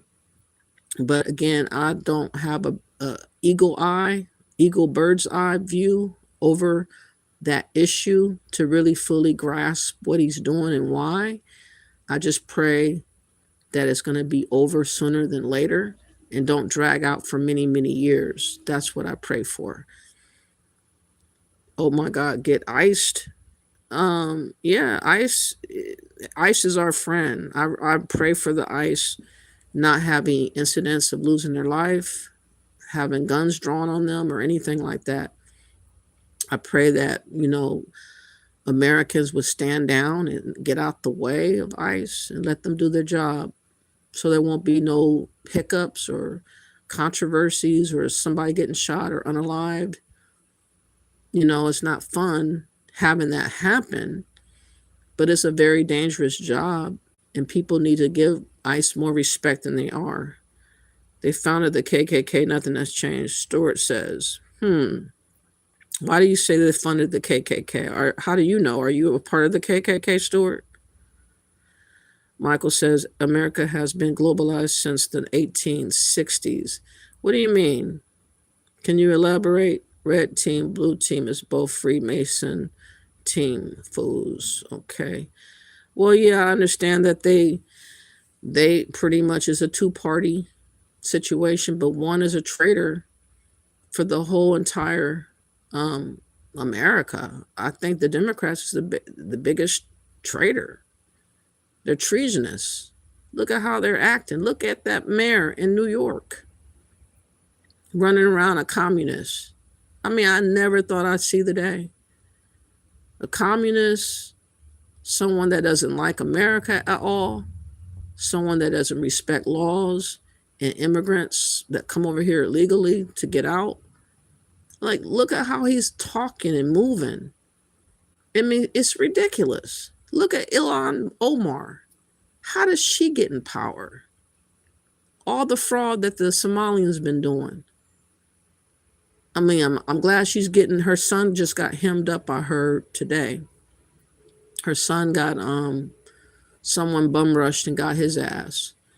But the point is, why are they in power to begin with? Like, when white people are supposed to be prejudiced is when you're trying to protect the country. I mean, taking it all out on black folks, black Americans, that you guys have lost y'all way. Use that energy towards the right target. People should not be in office that have not been born here for generations, period. There should be a new rule that if you have not been here for 100+ years, you cannot be governor, mayor, senator, congresswoman, whatever. That should have been a rule. I never knew that they were allowing people that just freshly got here 10, 20 years to run for office and become mayors and governors. It's ridiculous. So until Trump does that, we're going to still be in trouble, because those types of people should not be in power. And that's not being racist. That's being realistic. You cannot have people with dual allegiances to other countries. It counteracts being a good governor and a mayor or a member of Congress or whatever. They always are looking towards their homeland, seeing how they can cut corners to help their homeland, choose deals and stuff behind the walls or curtain to help their homeland. And they forget about who is American. They don't even care about Americans. Ilhan Omar declared she didn't give a damn about America. She was only worried about her people. And we got those types of people in power. Come on. That's when you use your prejudice card, white people. That's when you use it to protect America and our sovereignty. Okay. Hope I helped you guys out. Lonnie says 70 years of nothing from the Democratic Party. Black Americans have not received anything for their vote. Nothing at all, Lonnie. Black Americans, I hope you're listening. If you're still a Democrat, you need to go get your head checked. The Democrats only use you for your vote. They offer nothing. They give you nothing. They give you catfish nuggets, okay, and French fries. That's it. You don't get no deals made on your behalf. You don't get your community helped out. You don't get no help with grants or anything like that. You see all that money flowing to immigrants and aliens. You see who the Democrats are fighting for vehemently. They got a march coming tomorrow with Al Sharpton in Washington. For what? For the voters, the Voters American Act. They're trying to prevent Trump from securing legitimacy of people showing ID. Showing ID like that is so hard to do. You need an ID for anything. You need an ID for a beer. You need an ID to get in the club. You need an ID to go to the bank. You need an ID to drive your car. And somehow the Democrats are saying that black people, in particular black Americans, are going to have some type of issue with producing ID. They can't produce their birth certificate or their passport. We have one or the other. I have my birth certificate and my social security card and my real ID card in California. Most of us have that, but they're trying to lie and say that that's going to prohibit us from voting. What they really mean to say is going to stop and block aliens and immigrants who are not supposed to vote be disallowed from voting because they won't have the appropriate paperwork to show. That's the game they're playing tomorrow. And that just goes to show you what type of games the Democrats play on us. So they're using psychological warfare against us to try to make us believe we cannot vote because they said so that we can raise hell, march in the street, getting Dr. Martin Luther King's kid, I guess the son, to march. And we don't care, okay? Because there's nothing that's stopping us from voting. Showing your social security and your birth certificate and your real ID or your passport, get it now. You have more than a year or so before you have to go to 2028. If you're going to do the midterms, you should have been trying to get those documents together. If you didn't do that, then you're just dumb. And it's not the fault of Trump. It's the fault of you. So don't believe the hype of what the Democrats are trying to do. They're trying to make us useful fools to undermine ourselves and put on a pedestal immigrants over us that should not be voting and should not even be here in America. That's what they're doing tomorrow. And that's why you can tell that Democrats don't have our best interests at heart. You said immigrants believe that America was created as a safe haven for them. They are entitled. Yes, they're running around acting like they deserve everything that America has to offer and that Americans need to be working for them day and night, working for them like they're the slaves. It's crazy. It's always racism with Democrats. Yeah, they're very racist. Elections are totally fraudulent and all candidates are gang members. Michael, I think she's getting arrested too. Oh, you think so? I hope so. She needs to go. Oh, I'm going to celebrate if she gets arrested. ADHD. He said, I truly believe that Democrats hate America. Democrats founded the Klan. You must be a child. Yeah, they did. I know the Democrats funded the Klan. I thought somebody said the ICE was KKK. That's what I was asking about.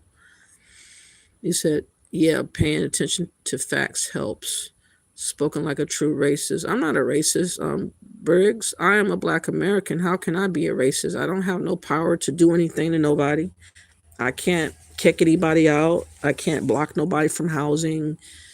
I can't discriminate against somebody getting a job. I'm just giving my opinion about what's really happening. And you don't like that? I mean, I cannot speak like I'm a dumb bird, and parroting talking points of the Democrats because that would make me their bitch, which I am not. Okay. Called The Plantation, Stewart says, good job. Good job with erasing my post before I posted it. What are you talking about? Look at the UK. Our government hates us. They are importing millions of hostile migrants that hate us. We are being replaced. I know that. That's happening over there too. So for people to be delusional and pretending like migrants are just innocent and they're just needy people that ain't doing nobody no harm, pay attention to the crime rate. Okay? Pay attention to all the different crimes, the rapes that happen, the murders that happen, the kidnappings, the stabbings that happen. It's terrible. And it's being done by a lot of the immigrants. So it is what it is. I hope that somebody got my message. Let me see. Let me do Ilhan Omar before I go. Ilhan Omar. Ilhan Omar son. I'm going to play this real quick. By the way, fair use of all videos that I show under the Copyright Act of 1976 for education. This is Benny Johnson telling the tale of what happened to Ilhan Omar's son. They went to Ilhan Omar's house and raided it. Ilhan Omar campaign update. What's going on? Police raid home of Congressman Ilhan Omar. Son, as guns and ammunition are seized. What a degenerate little freak. All of her kids are dirtbags. Ilhan Omar's daughter says she's now homeless and starving after being suspended from college because she's a dirty communist who supported ISIS, effectively, just like her mother. And now Ilhan Omar's kid. And it's like amazing. We heard that Somalis were the ones who built Minnesota. But we can't even remember an American without Somali. How did America even survive without unlimited Somali immigration? Ilhan Omar is the poster child for the Somali aesthetic in the country. And now her degenerate little kids are all being rolled up. Are they her kids? What if your son and your nephew was raided at the same time? Ooh. She didn't marry her brother, though. DNA proves it.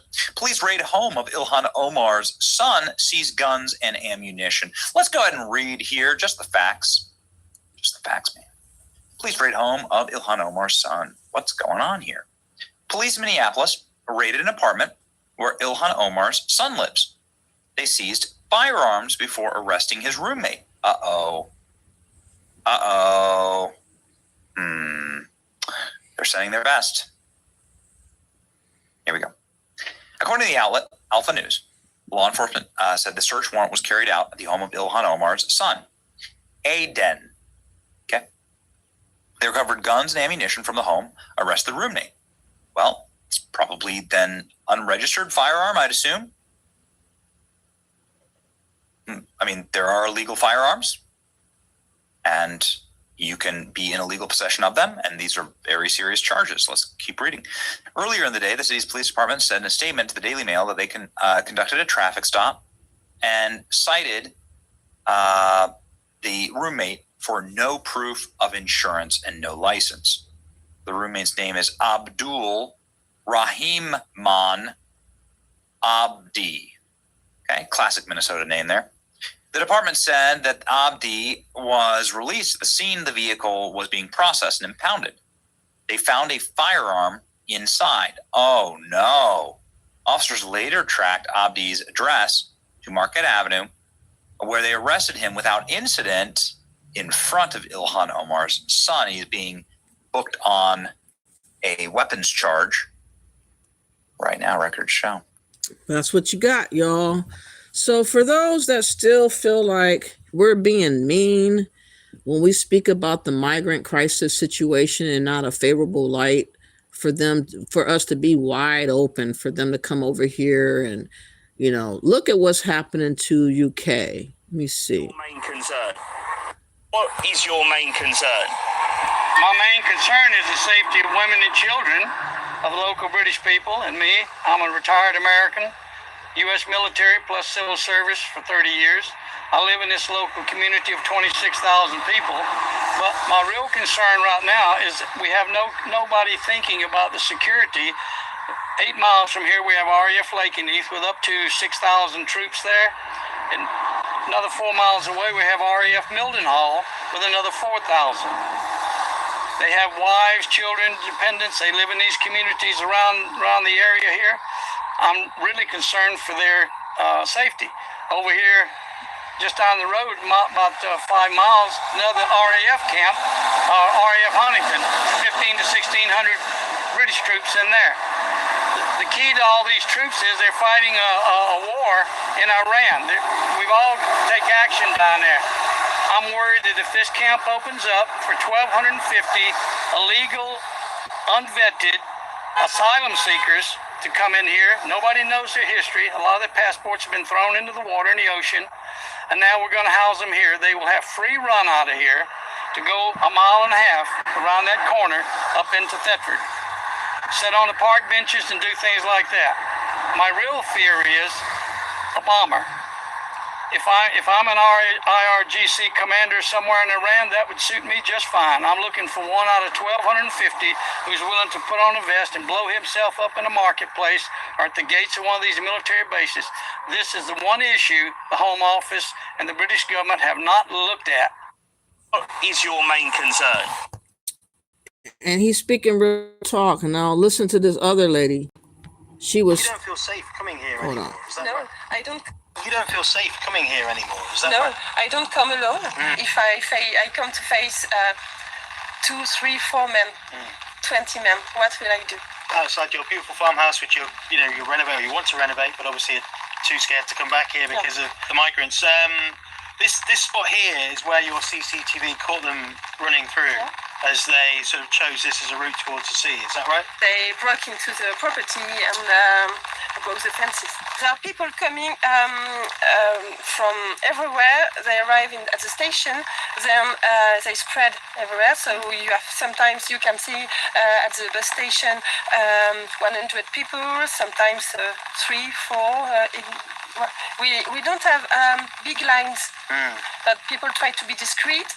So they arrive, they spread everywhere in the forest, the dunes, and then all of a sudden when you're on the beach, it happened to me, you have dozens of people coming, running through the water, and you didn't know they were there, staying.